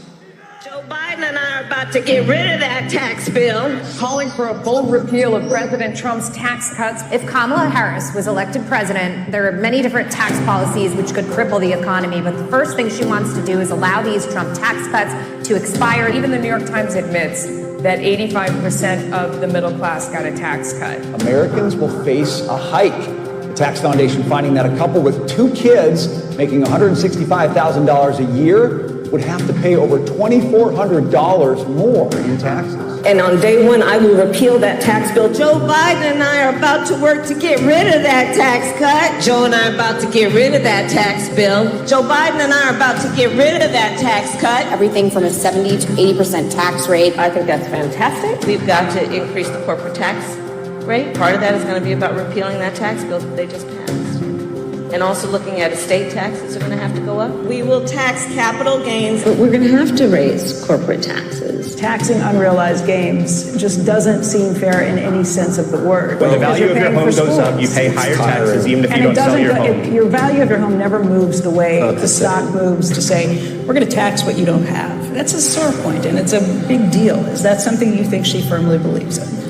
I think it's part of the proposals of the campaign. Under my plan, there will also be a carbon fee. There has to be some connection between the fee and bad behaviors, and there has to be, in that we have to monitor whether it's going to be passed on to consumers.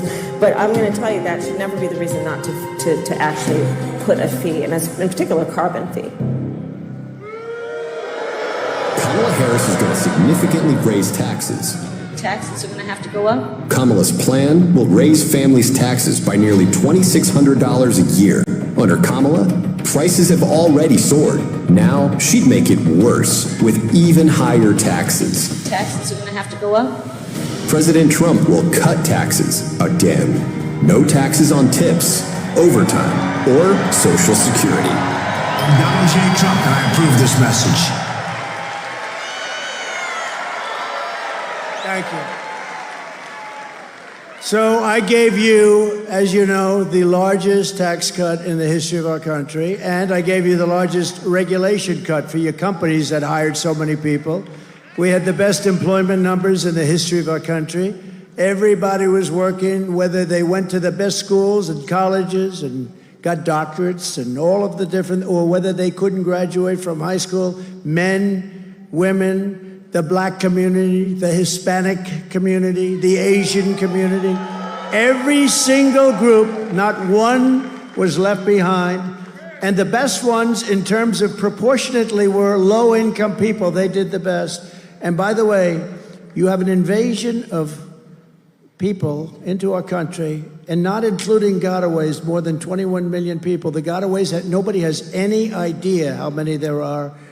They are going to be attacking, and they already are, the black population jobs, the Hispanic population jobs, and they're attacking union jobs too. And they're all pouring in. So when you see the border, it's not just the crime, your jobs are being taken away too. And it's not going to happen. It's not going to happen. Kamala will deliver a 1929-style depression. I will deliver low taxes, low regulations, low energy costs, low interest rates, low inflation, and the greatest economy in the history of the world, which is what we gave you before.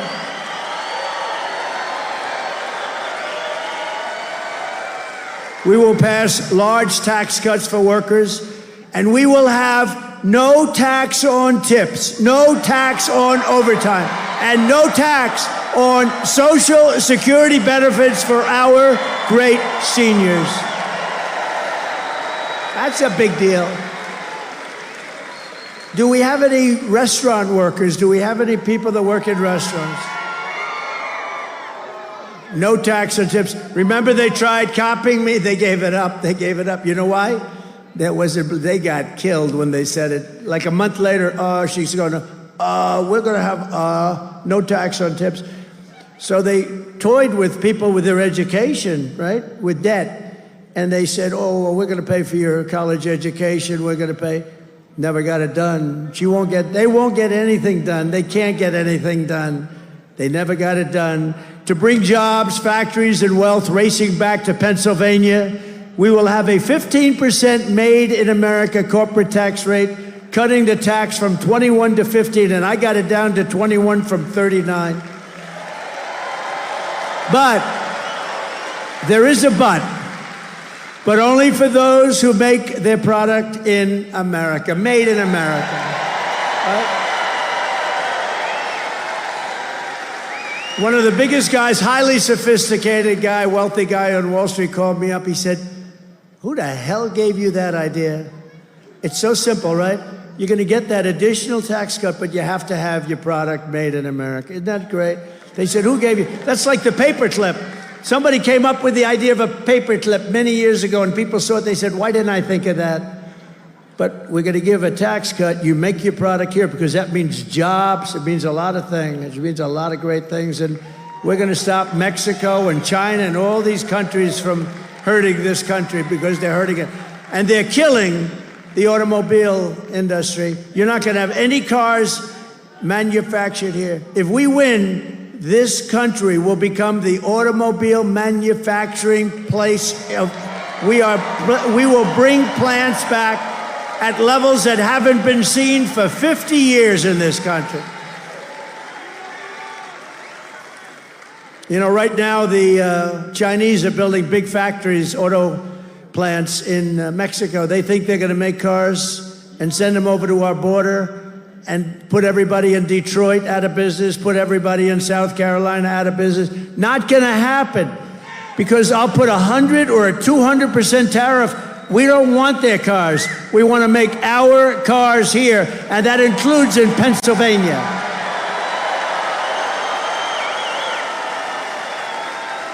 And for those who don't make their product in America, they will be forced to pay a rather stiff tariff for the privilege of competing with our cherished companies that we're going to take care of, and for the privilege of stealing our jobs, our treasure, and our wealth. They're going to do that. That's okay, but they're going to pay something for it, and it's going to be substantial. And we will take in hundreds of billions of dollars in tariffs. And let me tell you, for 30 years, for 25 years, China didn't pay 10 cents to this country. And when I was president, they paid hundreds of billions of dollars. Hundreds of billions. Not 10 cents. They literally never, they went under the guise, we are a developing nation. Well, we're a developing nation too. We're like this, our nation's gone like this. We got to get it back up, and we're going to get it back up fast. But American citizens will use all that money. We're going to pay off debt. We're going to reduce your interest rates. We are going to, by the way, two things. When I was president, the interest rate was 2%. Now it's 10%, but it's not really 10% because you can't get any money at 10%. The American dream for young people is gone. They can't buy a house. You can't get any money. So it's not 10%. It's 11, 12, 13, 14, 15%. It was 2%. 5 years ago, we had 2%, and now we have not 10, probably 14 or 15 before you get it. But that puts you out of business. Tariffs against us. Remember this. One thing is going to happen, or another thing. Number one, they're going to drop all tariffs against us. We have countries that charge us 150 and 200%, and we charge them nothing. And I started it, and it was good. We were making a fortune, and then these idiots came in and they changed it. But we're going back to it. It's a pro-American, it's America first policy, if you don't mind. America first. We have America first. And I believe my pro-American trade policies are one of the major reasons why I've been overwhelmingly endorsed by the rank and file membership of the Teamsters. Never happened. It never happened. including 65% of Teamster members in the great Commonwealth. By the way, never call it a state. That's a very bad, that's career threatening. I had a politician who's a friend of mine. He walked in and he started talking about the state. I said, oh, he's dead. He was dead. You can't do that. David would never do that, right? No, you can't do that. You got to be very careful. The only thing worse is when Biden would get up, remember, and he'd talk about, he's in Idaho, and he'd say, it's great to be in Iowa. They'd say, no. But the worst was when he was in New Hampshire, and he said, it's great to be in Florida. That's palm trees. And you know, you could be Winston Churchill. He was a great orator, a great orator, one of the greats. And if you make that mistake, no matter how good you are, the speech is a total disaster. Do you agree? But we don't make mistakes like that. We need every one of those Teamsters to get out and vote. Do we have any of the Teamsters here? Do we have them here? Oh, look at that. Thank you, fellas. Appreciate it. We appreciate it. The migrants are coming after your jobs, but I don't think you're going to be worried. I think you're going to be, they'll be okay. I know, they're tough cookies. They're going to be all right. Thank you very much. Thank you, everybody. We appreciate it, really. Because it's jobs, you know? They may be union, they may be not union. It's jobs. We want to protect our jobs. I don't care which jobs. We're going to protect our jobs. We're not going to let these countries come in and steal our product and steal our companies, and all we're left with is one thing, unemployment. It's not happening, not going to happen. And it's a very simple thing to do. It's essentially what they do. But see, we can do it better because we have now this country.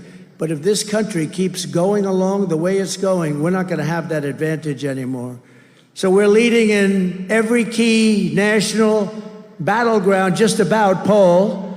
We're just, as I was coming up here, Rasmussen, highly respected, one of the most accurate. They have us up by 2 points nationally, but don't be fooled. If we're up by 2, it's about like 10. You know why? Because people can't poll Trump. That's what happened with crooked Hillary. They thought they were going to win because they say to the people they call up, who are you voting for? A Trumper, like these guys. They love Trump. Who are you voting for? I'm voting for crooked Hillary Clinton, or I'm voting for lying Kamala Harris. I don't use the name Harris. You know, when you use the name Harris, nobody, like if I say, yeah, I'm up against Harris, they say, who the hell is Harris? No, nobody knows. You have to say Kamala. Look, all my political warriors over there. The insider advantage has just come out where we have nationally 3 points. We have in Pennsylvania a 3-point lead, which probably means 10.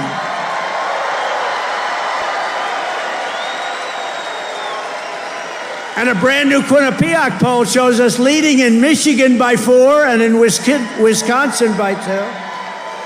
Oh, it's all good, but you got to get out. We cannot sit back. And we've made a lot of progress over the last, you know, she had that little honeymoon period before she started talking. Once she started talking, I didn't know, was it that I did a good job or that she is just so bad? You know what? Who cares? I say, who cares? Pennsylvania also needs to defeat your disastrous, radical Democrat Senator, Bob Casey. And we want to elect the next senator from Pennsylvania, David McCormick. He's right here. David McCormick. And I'll tell you, I know him for a long time. He went to the best schools. He did that. He got great marks. I think that means something. You know, it does mean something. How did Biden do, by the way? How did Kamala do? Not too good. How did she do? Not too good, I will tell you right now. This guy was a great student. He was a great soldier. He was a great businessman. He's tough as hell. David, I know you just spoke. Just come here, say like for 2 seconds, because nobody wants to hear you right now. Just come up. But we got to get this guy in office. Come on, Thank you, Mr. President. All right, it all comes down to the Keystone State, right here. Right here, Mr. President, we're going to put you back in the White House, right here in the Keystone State. We're going to win a majority in the Senate, right here in the Keystone State. And we're going to save America right here in the Keystone State. Thank you. you. He's really good, and he will be such a great senator. He'll be phenomenal. And, you know, I know Casey. You know, I was in Washington for 4 years. I don't know if I ever even met Casey. But he's been there a long time. He's boring. Nobody knows who the hell he is. Think of it. And he doesn't fight for you. He just votes the way the Democrats tell him to vote. This guy will be a leader, and he'll bring business back to your Commonwealth. Ooh, that was a close one. He's going to bring business back to the Commonwealth like you won't believe. He's going to be a great senator for a long time to come. And thank you very much for being here, David. Great job. We're also joined as well by warriors, members of Congress who are great friends of mine. They've become great friends. You know, when you're in war, we're at like a war because we have an enemy on the outside, maybe China, maybe, you know, honestly, if you have a smart president, they're always going to be fine. They're always going to be fine because they always need something, and they're always going to be fine. I have great relationships with a lot of these countries that nobody else can talk to. But we're always, like as an example, Ukraine never, ever would have happened. Israel never, ever would have happened. The October 7th would have never happened. You would have never had inflation. You wouldn't have had that disaster in Afghanistan, the most embarrassing moment in the country's life. But I became friendly with these people, and they're warriors. You have great ones here. Some places don't have them as good, I must be honest with you. I refuse to say who. But here you have great ones. Dan Muser. Thank you, Dan. Thank you, Dan. Great job. Thank you for all the help. He did so many things. He helped us on right to try. You know what right to try is? It's such an important thing. We saved so many lives. He helped us so much. Lloyd Smucker. Lloyd, thank you very much. Great job. Been my friend.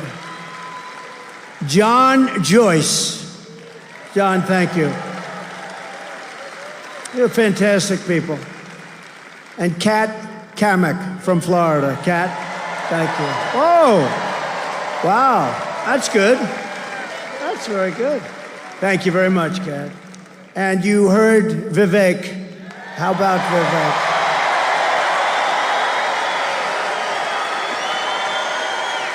Great guy. We're going to bring him in. I don't want to tell him yet exactly we're going to pick the right, because I don't like talking. First, I like to win. We got to win. Somebody said, oh, sir, who's going to be Secretary of State? I said, do me a favor. Let's win first, okay? Vivek knows that, but he's going to be a part of something that's going to be really big. Thank you, Vivek. Great job. Thank you. You know, he started off as a rookie, and he did very well. He did very well. He wiped out a lot of guys that have done this stuff for a long time, didn't he? Very well. It's great. Great to have you. Great family, too. In 4 incredible years under the Trump administration, we've achieved more than any administration in the history of our country, actually. We passed record tax cuts and record regulation cuts. We achieved all-time low unemployment rates, record low poverty rates. We had the lowest, think of it, we had the best, in terms of poverty, the best numbers you've ever had, and rising wages for everyone. Wages that rose at a level never seen before.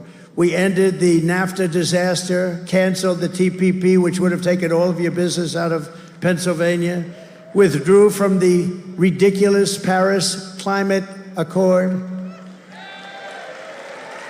I want to call it the Pennsylvania Climate Accord, not the Paris Climate. No, they were ripping us off. We had to pay $1 trillion. Russia had to pay nothing. India had to pay nothing. China had to pay nothing. We had to pay $1 trillion. I said, so far, the deal's not looking too good. I tell you what, as a business guy, you know, I went in and I looked at some of these deals. I said, who the hell negotiated these deals? There's some hanky-panky going on, I think. Of course, Biden got a lot of money from China, you know. They never say that. The fake news never talks about it. If that were me, I'd be excoriated. Remember I said at the debate, I said, let me ask you, how come the mayor of Moscow's wife paid this man $3.5 million? And Chris Wallace said, well, please don't ask him that question.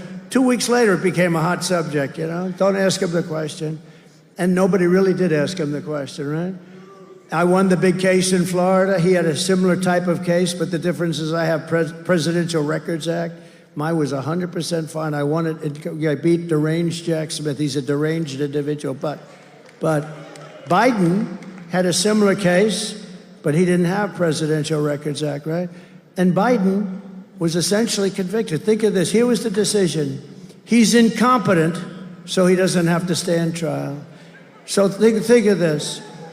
He's incompetent, so he doesn't have to stand trial, but he's allowed to be the President of the United States. Does that sound good? I don't think so. But I'll be honest with you. I honestly believe that he's more competent than Kamala. I believe that. I believe he's more competent. And I thought he looked really good today because we were comparing the two of them. And who looked better? He looked sharper than she did. Can you believe this?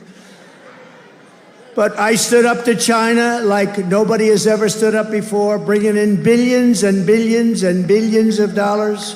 And remember, I said it before, nobody ever brought in 10 cents, not 10 cents. You check those records. We had the most secure border in U.S. history, fully rebuilt the United States military, and we created a new, beautiful, beautiful thing. I just love it, wrapped up, all perfect. It's called Space Force, not since Air Force.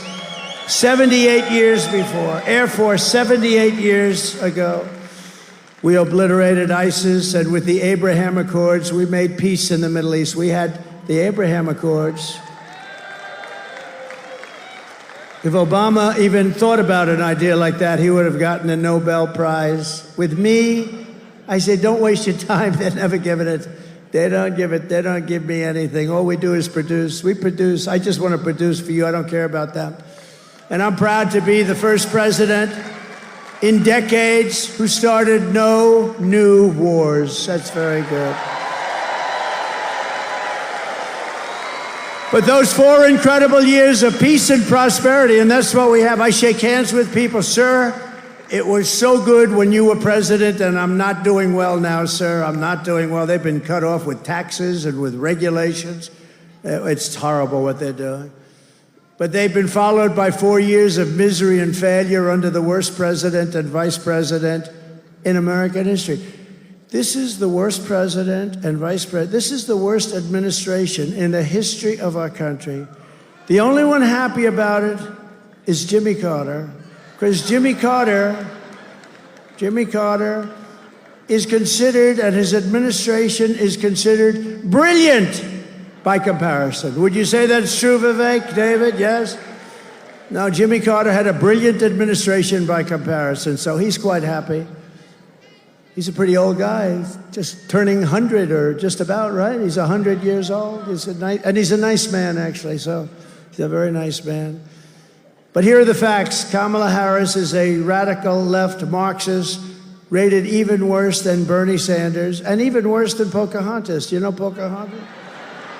Elizabeth Pocahontas Warren, remember? She said, I'm Indian. Everyone said, well, do you have any proof? No, my mother said that I had high cheekbones. That's what she said. That's what she said. So I came up with the name Pocahontas, and it drove her crazy, and so she went out and got a blood test, right? Remember what the number was? 1,024th. Oh, this guy's good. 1,024th. That means essentially that I have more Indian blood in me than she has, and I have none, unfortunately. I'd like to have some. I'd be honored to have some, but I have none. She thought it was so good that she had, 1,024th. It's like not even possible. It's not possible. And she was happy. She was so happy that she released the number. She thought it was good, and that was the end of her political career. She was leading in the presidential race back then. That was the Biden race. And you know where Kamala was? She had dropped out. She was dead last.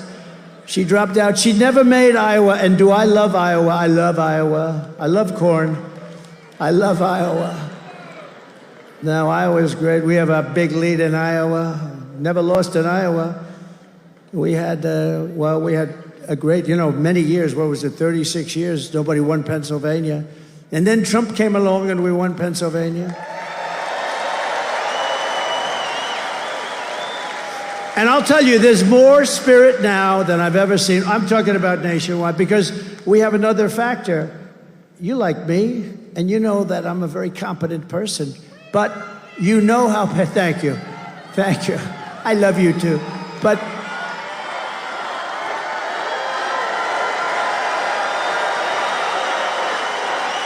thank you. But now you see how people can destroy our country. You know, the president has tremendous power. A president has tremendous power. And you can make or break a country. If you're stupid, if you don't know what you're doing, look at the whole world is laughing at us. 5 years ago, we were respected. Your president was respected, and our country was respected. And Viktor Orban, one of the toughest leaders in the world, the strong people. The press hates him. They say, he's a tough leader. Well, you know, sometimes you need a tough leader. But highly intelligent guy, very strong person from Hungary. He's the head of Hungary. And he made a statement. They said, why is it that the whole world is going crazy? The whole world. Remember me? I had no wars. I had no anything. We had no terrorists. We had no terror attacks. Everybody was happy. We had no terrorist attacks. But he said, why? They asked him, why is it? They said, because Trump's not president. If he becomes president, the whole world, and I don't use this word, I don't like the word for myself. I'm just saying the word he said. He said the whole world was afraid of him. China was afraid. Russia was afraid. Everybody was afraid. And I don't like that. I'd like to say respect. But I'm just saying what he said, so, because otherwise they'll say, oh, you know, these guys are so bad. A big part of our problem in this country are those people right back there. Big part of our problem. We need a free and fair press badly, desperately. I watched the way they asked questions of Kamala yesterday. Howard Stern, he's a weak guy. He's weak. He's going, what about, It was so ridiculous. Even she was embarrassed. It was like softball. But all of them. Howard, I knew him very well. I was on the show many times. I used to think he was good. Then I dropped him. And I dropped him like a dog. And his ratings are very challenged. Very challenged. But I watched the questions. I watched that stupid View where you have these really dumb people. You know, Whoopi Goldberg said, would you participate in a movie? She made some movie on basketball. This was before I ran for politics. She said, oh, you're so great. If you ever ran for president, you'd win. This is Whoopi Goldberg. You don't hear that? She said, I'm making a movie. Would you be in it? I said, in what capacity? Just a walk-on. You're so great. Would you do I did a walk-on for Whoopi Goldberg. Now she says, I refuse to mention his name. You know what? Politics can do strange things to demented people. Now, I've hired Whoopi to work for me as a comedian before this stuff, and a long time ago. And I went, and, you know, I'm not particularly shy about what I hear. Her mouth was so foul, every word out of her mouth was like the F word, that this. I was with a group of people, like sort of nice people, and we had to leave. She was so filthy dirty, disgusting, half the place left. I said I'd never hire her again, but she was so dirty, every word was filthy dirty, and I left. And then I see her sitting about, oh, Whoopi, oh, what a loser she is. But I watched the way they ask questions, and it's like, you know, they're on the same, like they're partners in this crime that's being committed. Kamala, again, she was last in the primary. She was the first one to drop out of like 22 people, and now I'm running against her. Now, I don't mind. I have a feeling that if they left Joe in, by the time it's finished, because she's dropping like a rock now, because she's actually forced to speak. Because she's behind, she's forced to go on, and she's speaking. And because she's speaking, people are realizing she's a dumb person. And we can't have another dumb president. We've had enough. Can't have it. No, the country can't take it. I don't want to be nasty. Somebody said to me, one of my people, a nice person, staff person, said, sir, please, don't call her dumb. The women won't like it. The women want to see our country come back. They don't care.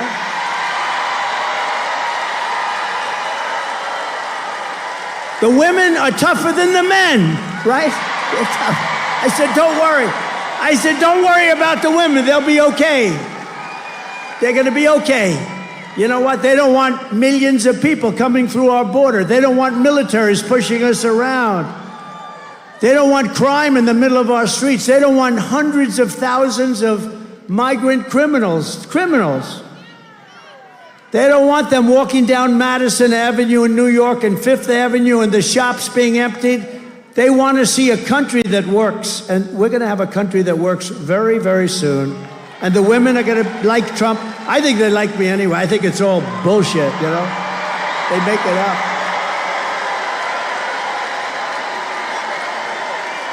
Thank you. Kamala was an original creator of defund the police, okay? You know, she was one of the originals. Because she's a radical left person. Her father is a Marxist economist. I don't know what that means, a Marxist economist. They sort of, but a Marxist economist. I'd love to meet the father. Where's the father? I want to meet the father. I might like him. I mean, I like Barack Hussein Obama's brother very much. He endorsed me. And I like very much Tampon Tim's family. His family endorsed me. Tampon Tim. They endorse me, the family of Tim. A terrible governor. The job he does is terrible. Anybody who wants to defund the police for even 1 week or 1 day is not worthy of being president of the United States, okay?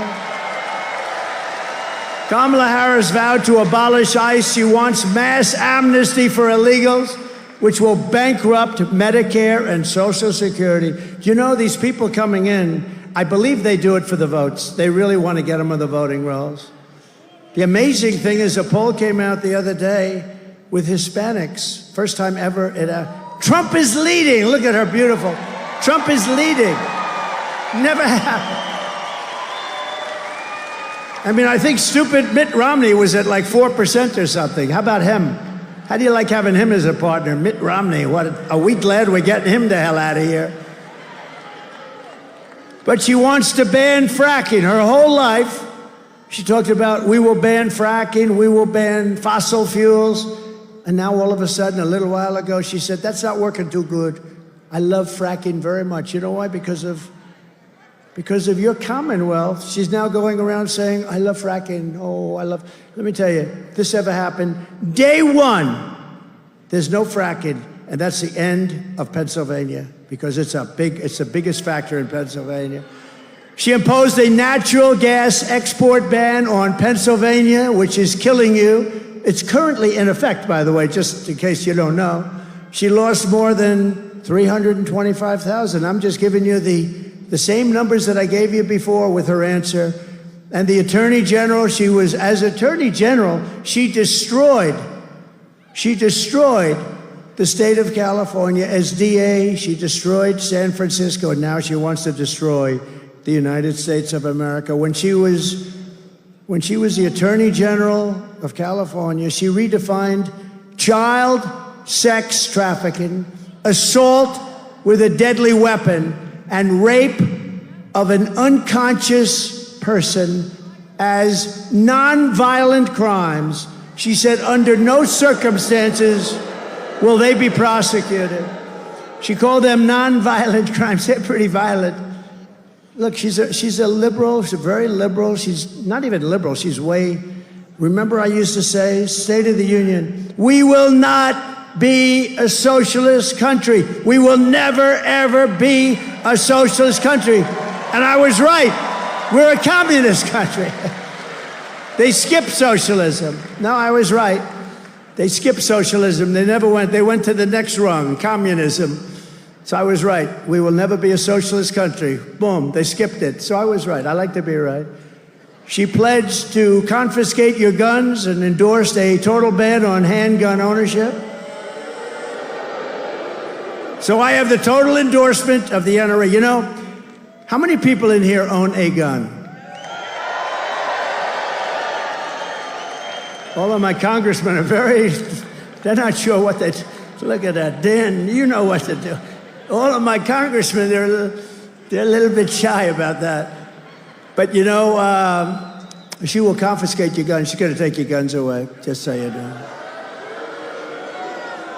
She sponsored a bill to impose a 100% ban on gas-powered automobiles. Congratulations.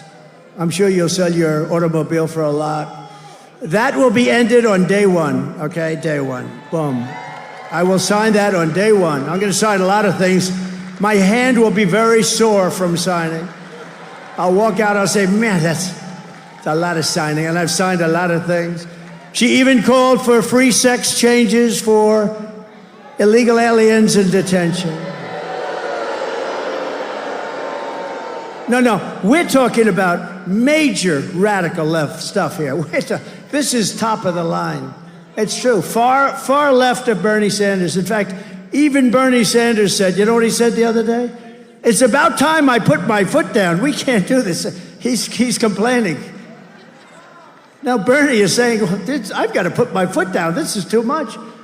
She is the worst, and perhaps most revealing of all, and it's the simplest of all. All for the last 3 years, I heard how she slaved over the French fry oven at McDonald's. I worked so hard. It was so hot, the heat. I'd get burns. Oh, look, it was a burn. I got a burn. I still have a scar. It was horrible. Only one problem. She never worked at McDonald's. It was a lie. You know, in one way, I hate that. It's sort of too simple. You know, the fake news will say, oh, it's such a simple... But they refused to report it. They reported that she worked there, but when it turned out to be a fake, they didn't want to talk about it because they're fake.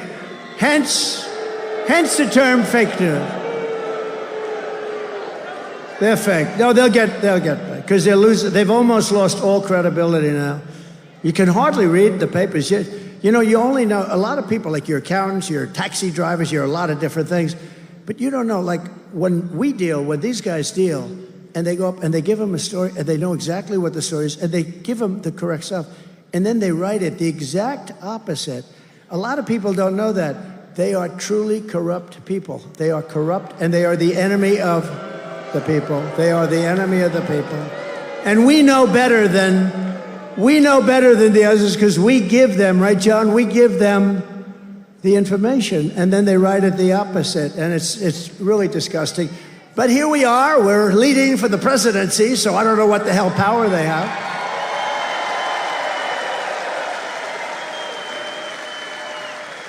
And yesterday, Tampon Tim said that they want to abolish the Electoral College, take away all electoral power from the voters of Pennsylvania.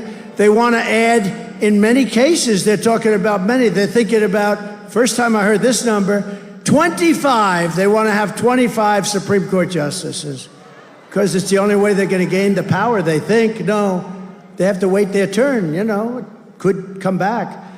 But you know what? They want to have, it's the first time I've ever heard the number. It's got to be uneven. You know that, right? Got to be. So I figured they'd stop at maybe 11, maybe 13. No, that's an unlucky number. So 15 maybe. Yesterday, first time I heard 25, they want 25. Tampon Tim and Kamala Harris are a true threat to democracy. I'm not the threat to democracy. By the way, if I was, I wouldn't have taken a bullet to the ear. You know, I wouldn't have taken a bullet to the ear. They didn't.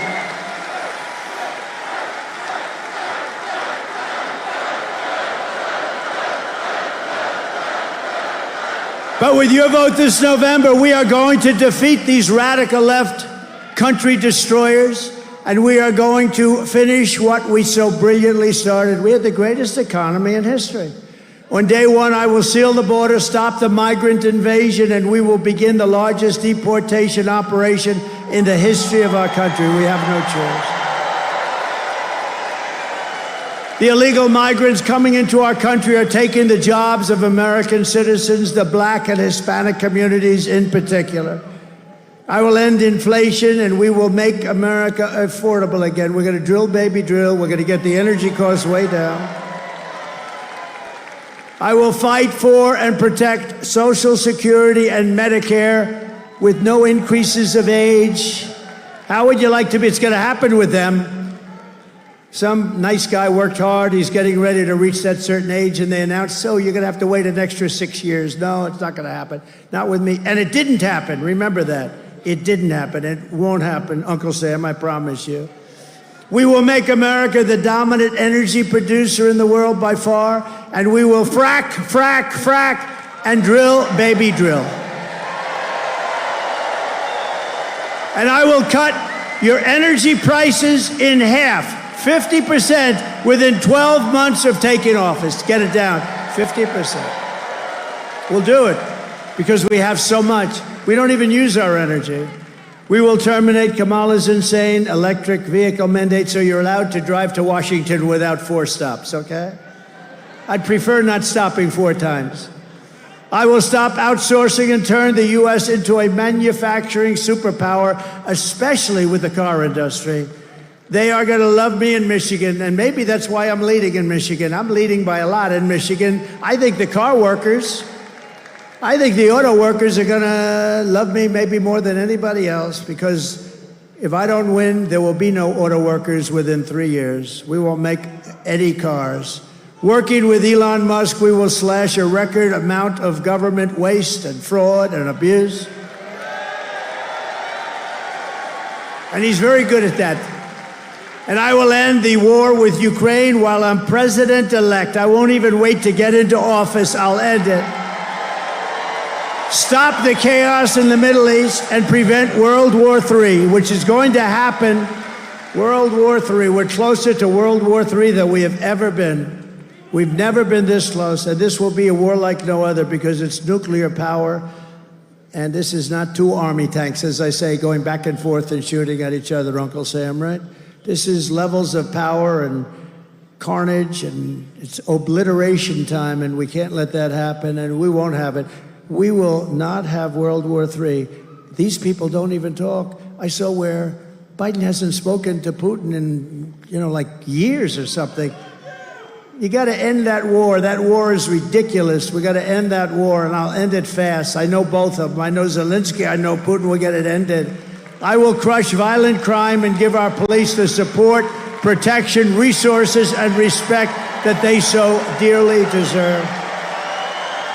We will strengthen and modernize our military. I totally rebuilt our military, and we gave $85 billion worth of it to the Taliban. Did you see that? There's another thing. We were going to get out with dignity and strength, but you got to take out the military last. He took out the military first. Not smart. A 5-year-old. Remember, I had the 5-year-old on stage. I gave him the stats. Would you do it first or last? Sure, I take out the military last. Thank you. Go back to your mom. Thank you. But Biden took it out first with Kamala's blessing. And we will build a missile defense shield, all made in the USA, and a lot of it made in Pennsylvania. We're entitled to it. It's our technology. Why aren't we doing it? All made right here. Jobs, jobs, jobs. We will lead the world in space and reach Mars before the end of my term. We're going to reach. I said to Elon, is that doable? Absolutely. He loves rockets, that guy, man. Never seen a guy that likes rockets so much. First time I got a glimpse, I said, who did that? Remember when the rocket engines came down? They have no wings, no nothing. I said, what the hell is that? I'm looking. It wasn't a missile. It was just a round tube. And it came down. It landed right on a barge, a circle, 4 of them or 3 of them. Came right down, landed right on a circle from space. I said, who the hell did that? It was Elon Musk. I called him. I said, what's that all about? He said, well, engines are very, very expensive. So if we could save them, and through certain this and that, we were able to do it. And it's so incredible. They can use them again and again and again. How smart. How smart. And he said, we can do that. We'll be in Mars before the end of our term. And a lot of it also, though, does have to do with the military, because we don't want to just send rockets up. I mean, the military, it's going to be a very important factor. Space Force is turning out to be a very big deal, because a lot of the military is going to be surveillance and everything will be having to do with space. And we're now, you know, we were being obliterated when I took office by China and by Russia in space. We are now leading by a lot. I put a guy in there who's done a phenomenal job, but Space Force has been a fantastic thing and a very important thing. We will rebuild our cities, including our capital in Washington, D.C., which is so embarrassing. It's got graffiti all over the marble. It's got potholes all over the road. We're going to fix our capital and make it beautiful, and we're going to be proud of it again. And our cities will be clean and safe and beautiful. We're not going to have crime. We're going to stop the crime. We're going to let the police do their job. I will support universal school choice, which is a big deal for people. We will get critical race theory and transgender insanity the hell out of our schools. And we will keep men out of women's sports. I will defend the Second Amendment as I have done for 4 years, and it wasn't easy. Protect religious liberty, restore free speech, and we will secure our elections like they have never been secured before. We want voter ID. Did you see in California, Gavin Newsom? Listen to this. He passed a bill, he signed a bill that nobody is even allowed to ask anybody for voter ID. If they ask, it's a criminal act or something. So there will be no voter ID. Now, there's only one reason they want that, to cheat. But think of this, he took it a step further, Gavin Newsom. He has destroyed California.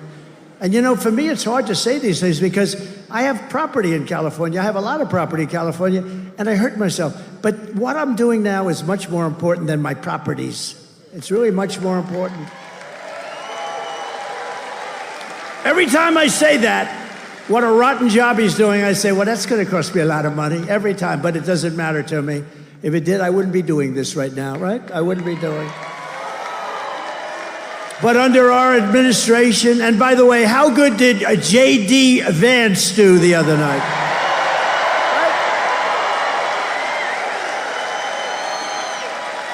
Good people, good people. Everyone will prosper, every family will thrive, and every day will be filled with opportunity and hope. But for that to happen, we must defeat Kamala Harris. Should be easy, should be very easy.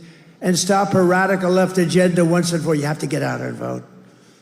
We're going to make this a landslide. We want to make it a real referendum. We want to make it something where you go and you say, we have the right to stop crime in our cities. We want to make it big. And we want to make it so that they can't cheat, you know. And if you win by a lot, they can't cheat. They can only cheat so much. And they are cheating dogs, I will tell you that. Early voting in Pennsylvania is underway. What the hell are you doing sitting here? Go.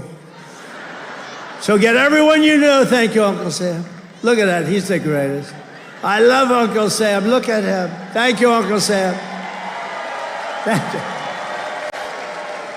you. He's the greatest, that guy. I don't know who the hell he is. He goes to a lot of rallies. Mr. Wald, you know? I don't know, but he's great, actually.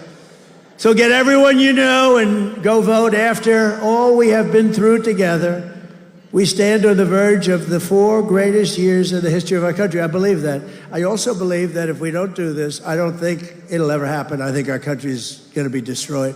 They're destroying our country. You will have 200 million people come in from all over the world, including prisons and mental institutions. With your help from now until Election Day, we will redeem America's promise. We will put America first, and we will take back the nation that we love. We love this nation.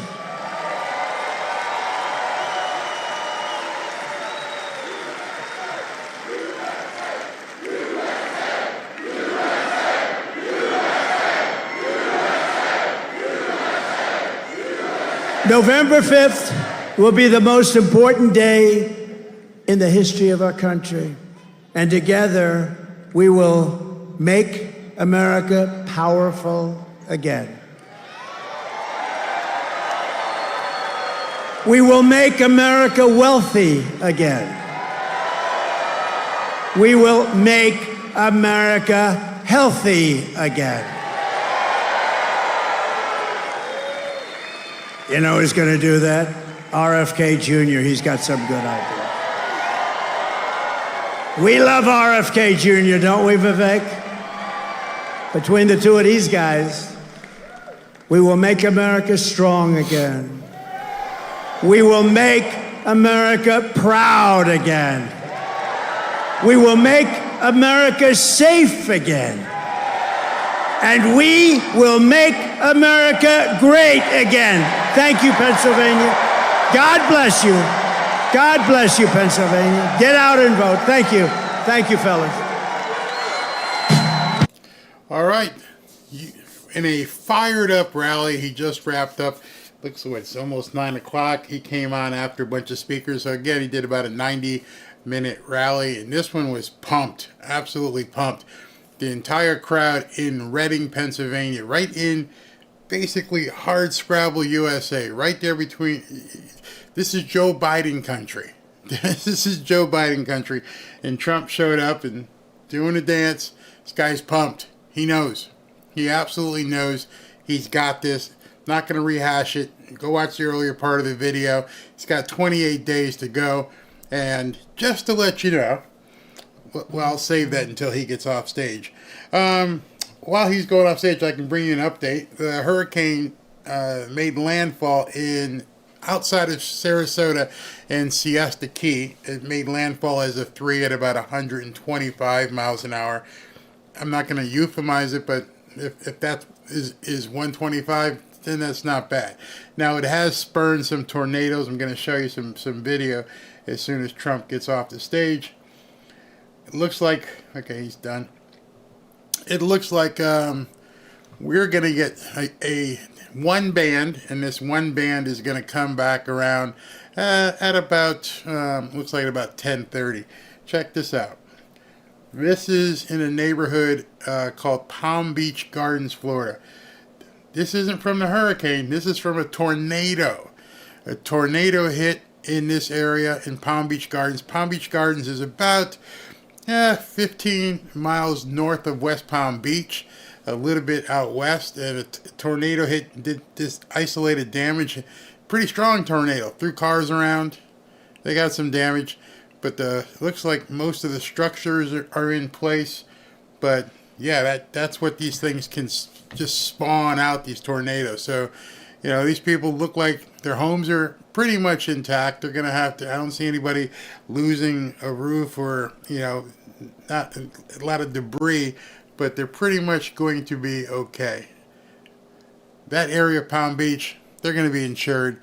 Hopefully nobody was in those cars, but that's going to be okay. Another note I want to tell you about. Many of you guys know that I have I'm a Dolphins fan. I used to have a Dolphins channel. Well, Tua Tagovailoa, the quarterback who's injured right now, and his wife have come out and supported Donald Trump, which I kind of knew that was what it was, but you know, I was hard on Tua when I was doing my football stuff. I'm still not sold on him as a quarterback, but I am 100% sold on him as a man. I used to tell everybody, I got no problems with the guy, I just have a problem with the quarterback. And so now he and his lovely wife are coming out as Trump supporters, which is freaking out people all over the place, as usual.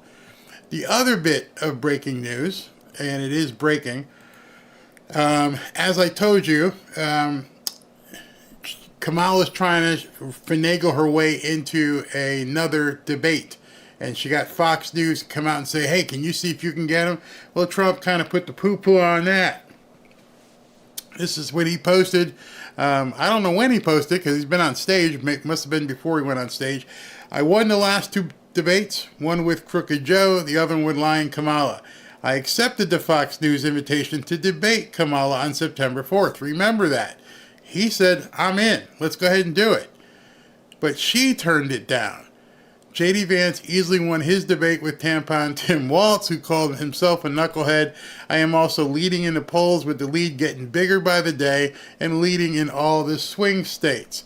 Where'd I go? The first thing a prize fighter does when he loses a fight is say that he demands a rematch. It is very late in the process. Voting has already begun. There will be no rematch. Besides, Kamala stated clearly yesterday that she would not do anything different than Joe Biden. So, there is nothing to debate. Thank you for your attention to this matter, Donald J. Trump. Told you that was coming. Told you that this afternoon. I mean, there's no reason for him to debate. He's moving forward. He's going to close it out, and he's going to win this thing. Absolutely going to win it. So I don't know what she's going to do. She said, well, Donald Trump is afraid to debate me. You expect to hear that in the media for like the next 48 hours. Donald Trump's afraid. He's afraid of Kamala. Yeah, that's not going to work. That's not going to work. By the way, I was talking to you guys about Times Square. If you've never been to Times Square, I figure most of you have been, but this is what Times Square looks like at night. And Robin and I have stayed in the lower right. You can see the TREE Doubletree, the Doubletree Suites. That's where we always stay when we're in New York. And this place is just lit up. All these billboards, all these signs. You see screens everywhere. If I were Trump, I would buy out every single one of those screens. The entire thing. Turn it into, basically New Year's Eve with him. And so this picture is facing, I forget which direction. I guess that would be north. South of this picture is where the big murals and screens are. But the entirety of Times Square looks pretty much like that. So you've got all kinds of big, giant LED boards and screens and speakers and everything else. That would be incredible. That would, to me, if that's your last rally, which it will be, that's going to be his last rally ever. He's not running again either way after this. So October 27th is the last time Donald Trump will hold a political rally. And so I would try, if I were him, to blow this out, make it the biggest thing ever. Just make it one huge party in New York City as you're saluting the election. Go out big. Make every one of those news studios, Fox, CNN, MSNBC, make them all cover it, just like they would have to do for New Year's Eve. Make sure all of them are there, and just rub it in their face. Look, there's 100, 200,000 people here. Trust me, if he did that and he got the rights and permission to do something in Madison Square Garden, which he's doing, but if he also got the rights to do something in the streets, you're going to get people from Long Island. You're going to get people from the Bronx. You're going to get people from Jersey. There will easily be 100 to 200,000 people in those streets. And the optics alone, I hope someone in the Trump camp is hearing this. Do it. Contact Eric Adams. Get the permits and make this thing. I may fly up for it. I mean, that's my hotel right there. Right there. Robin listening, she's probably already dialing. October 27th, book it. Book the suite. I love it. Love this area. Used to. Right there where my mouse is. October 27th, lower right. That's a Doubletree. So, kind of hard to sleep there, though, because you got to make sure you close the blinds because all those lights, whew, man, it's crazy. And then across the street from the hotel, not that I'm telling you all this stuff, it's fun, but there's a Jewish deli on the corner. Oh my God, you can't finish a sandwich. The sandwich is stacked like that, huh? It's like that big, giant sandwiches. And back then when I used to eat it, big, giant slices of cheesecake. Drooling already. Do it. Maybe I have to book the suite for that weekend. So that's all I got tonight. We're going to go ahead and put him on a big screen. Absolutely. The streets are scary now. Have to get some get some security. Rambo. The New York Police Department would make that thing so safe you don't even know. They chase all the newcomers and the stragglers away. It'd be perfect. I'm getting hungry, man. I'm serious. I forget the name of the deli, but the sandwiches literally are that big, that thick. You can't finish it. Pastrami, whatever you want. You can get a pastrami. You can get, all kinds of different things. Red and blue lightning here in Tampa. All right, you stay safe over there. I'm going to get out of here because we're expecting a band, and I don't want it to go blip and cut me off or anything. But I want to see Trump in. I want to see him take over New York City. I think it would be phenomenal. All right, tomorrow, 1:30 p.m. He didn't have any events, and of course he didn't put this on his schedule, but 1:30 p.m. he's talking with the Detroit, Michigan Economic Club. So obviously he's going to be talking about automotive stuff right there in Detroit, hitting Michigan again. So it's right now he's in Reading, Pennsylvania, going to go off stage, probably have some dinner or whatever, get on the Big Bird, and then fly over to Detroit. So the man's moving. Kamala, I don't know what she's doing. And you know what else? I don't care. It's over. Count it. Make sure you vote, but it's over. Talk to you guys tomorrow. Thank you for joining. I know. Oh, wait a second. Wait a second. Don't go nowhere. I almost forgot. I almost got myself in trouble last time. People were like, hey, you didn't read off the super chats. And I surely didn't. It was my fault. I completely vegged on that. Almost hit the button to disconnect again so I could get out of here from the storm. And, it's going to be quick. Well, I thought, scrolling. Okay, not so quick. All right, so where are we? Let's go ahead and read these off. Big Cat Brother, thank you. Barry must pray and pray for Trump. Every night, every day. Ray Smith, hello Barry, I apologize. Dropped my super chat yesterday. Back now and happy to hear that Trump is winning. I enjoy watching you and laughing. Thank you very much.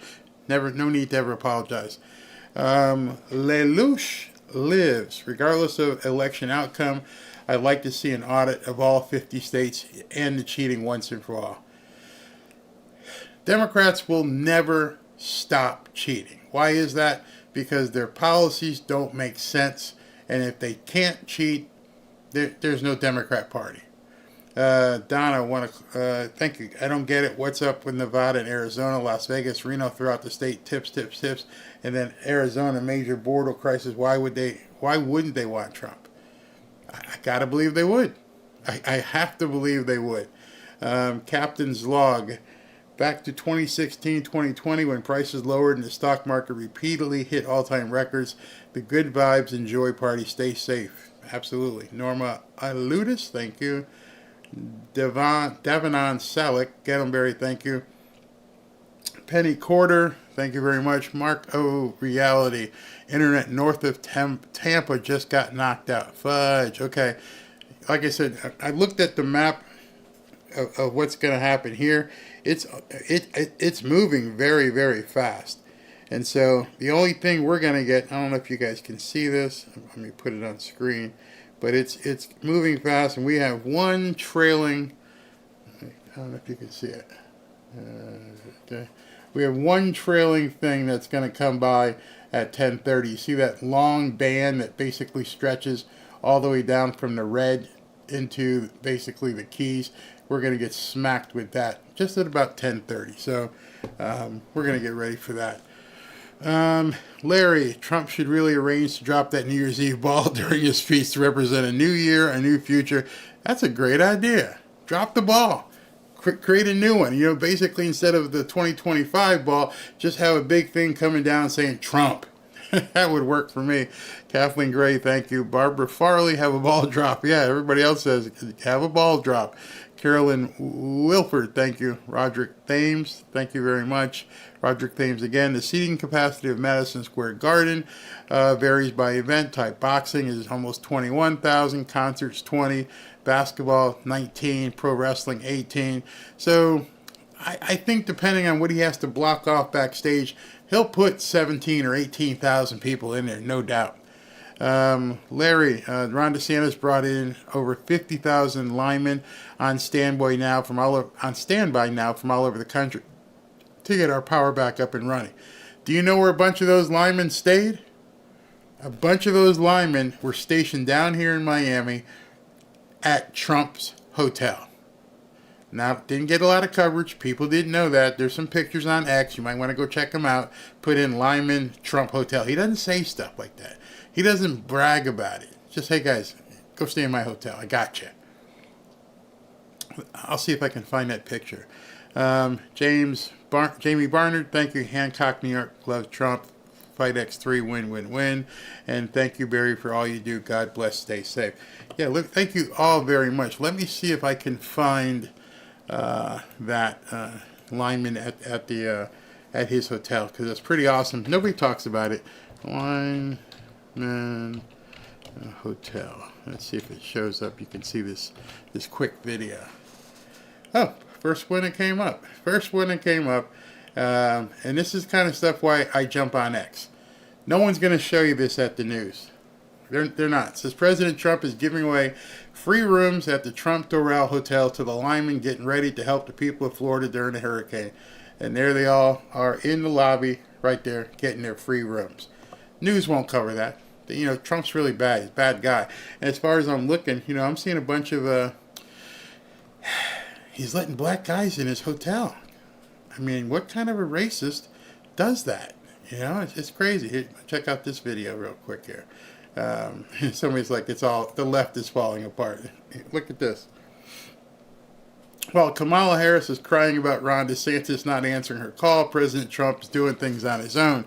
275 linemen, devastation cleanup crews, and helpers are staying at his hotel for free. The left is falling apart. And let me just restart this so you guys can see. So all these guys here are in the lobby. They're getting the keys to their room, showing up. Look at, handing out keys. There's your key. There's your room key. Everybody gets a room. Everybody gets a room. You get a room. You get a room at the Trump Hotel. Some of these guys will never forget this, that they get to stay at the Trump Hotel. So they can say whatever they want. I don't really care. I know what the guy does. I live here in Florida. I see it all the time. And I know that he does things for people and doesn't even say it. Unless somebody had their cell phone here, you'd never know. Never know. All right, guys. I'll see you tomorrow. Thanks for tuning in tonight. Actually, thank you for tuning in to both shows. And we'll see you tomorrow at 1.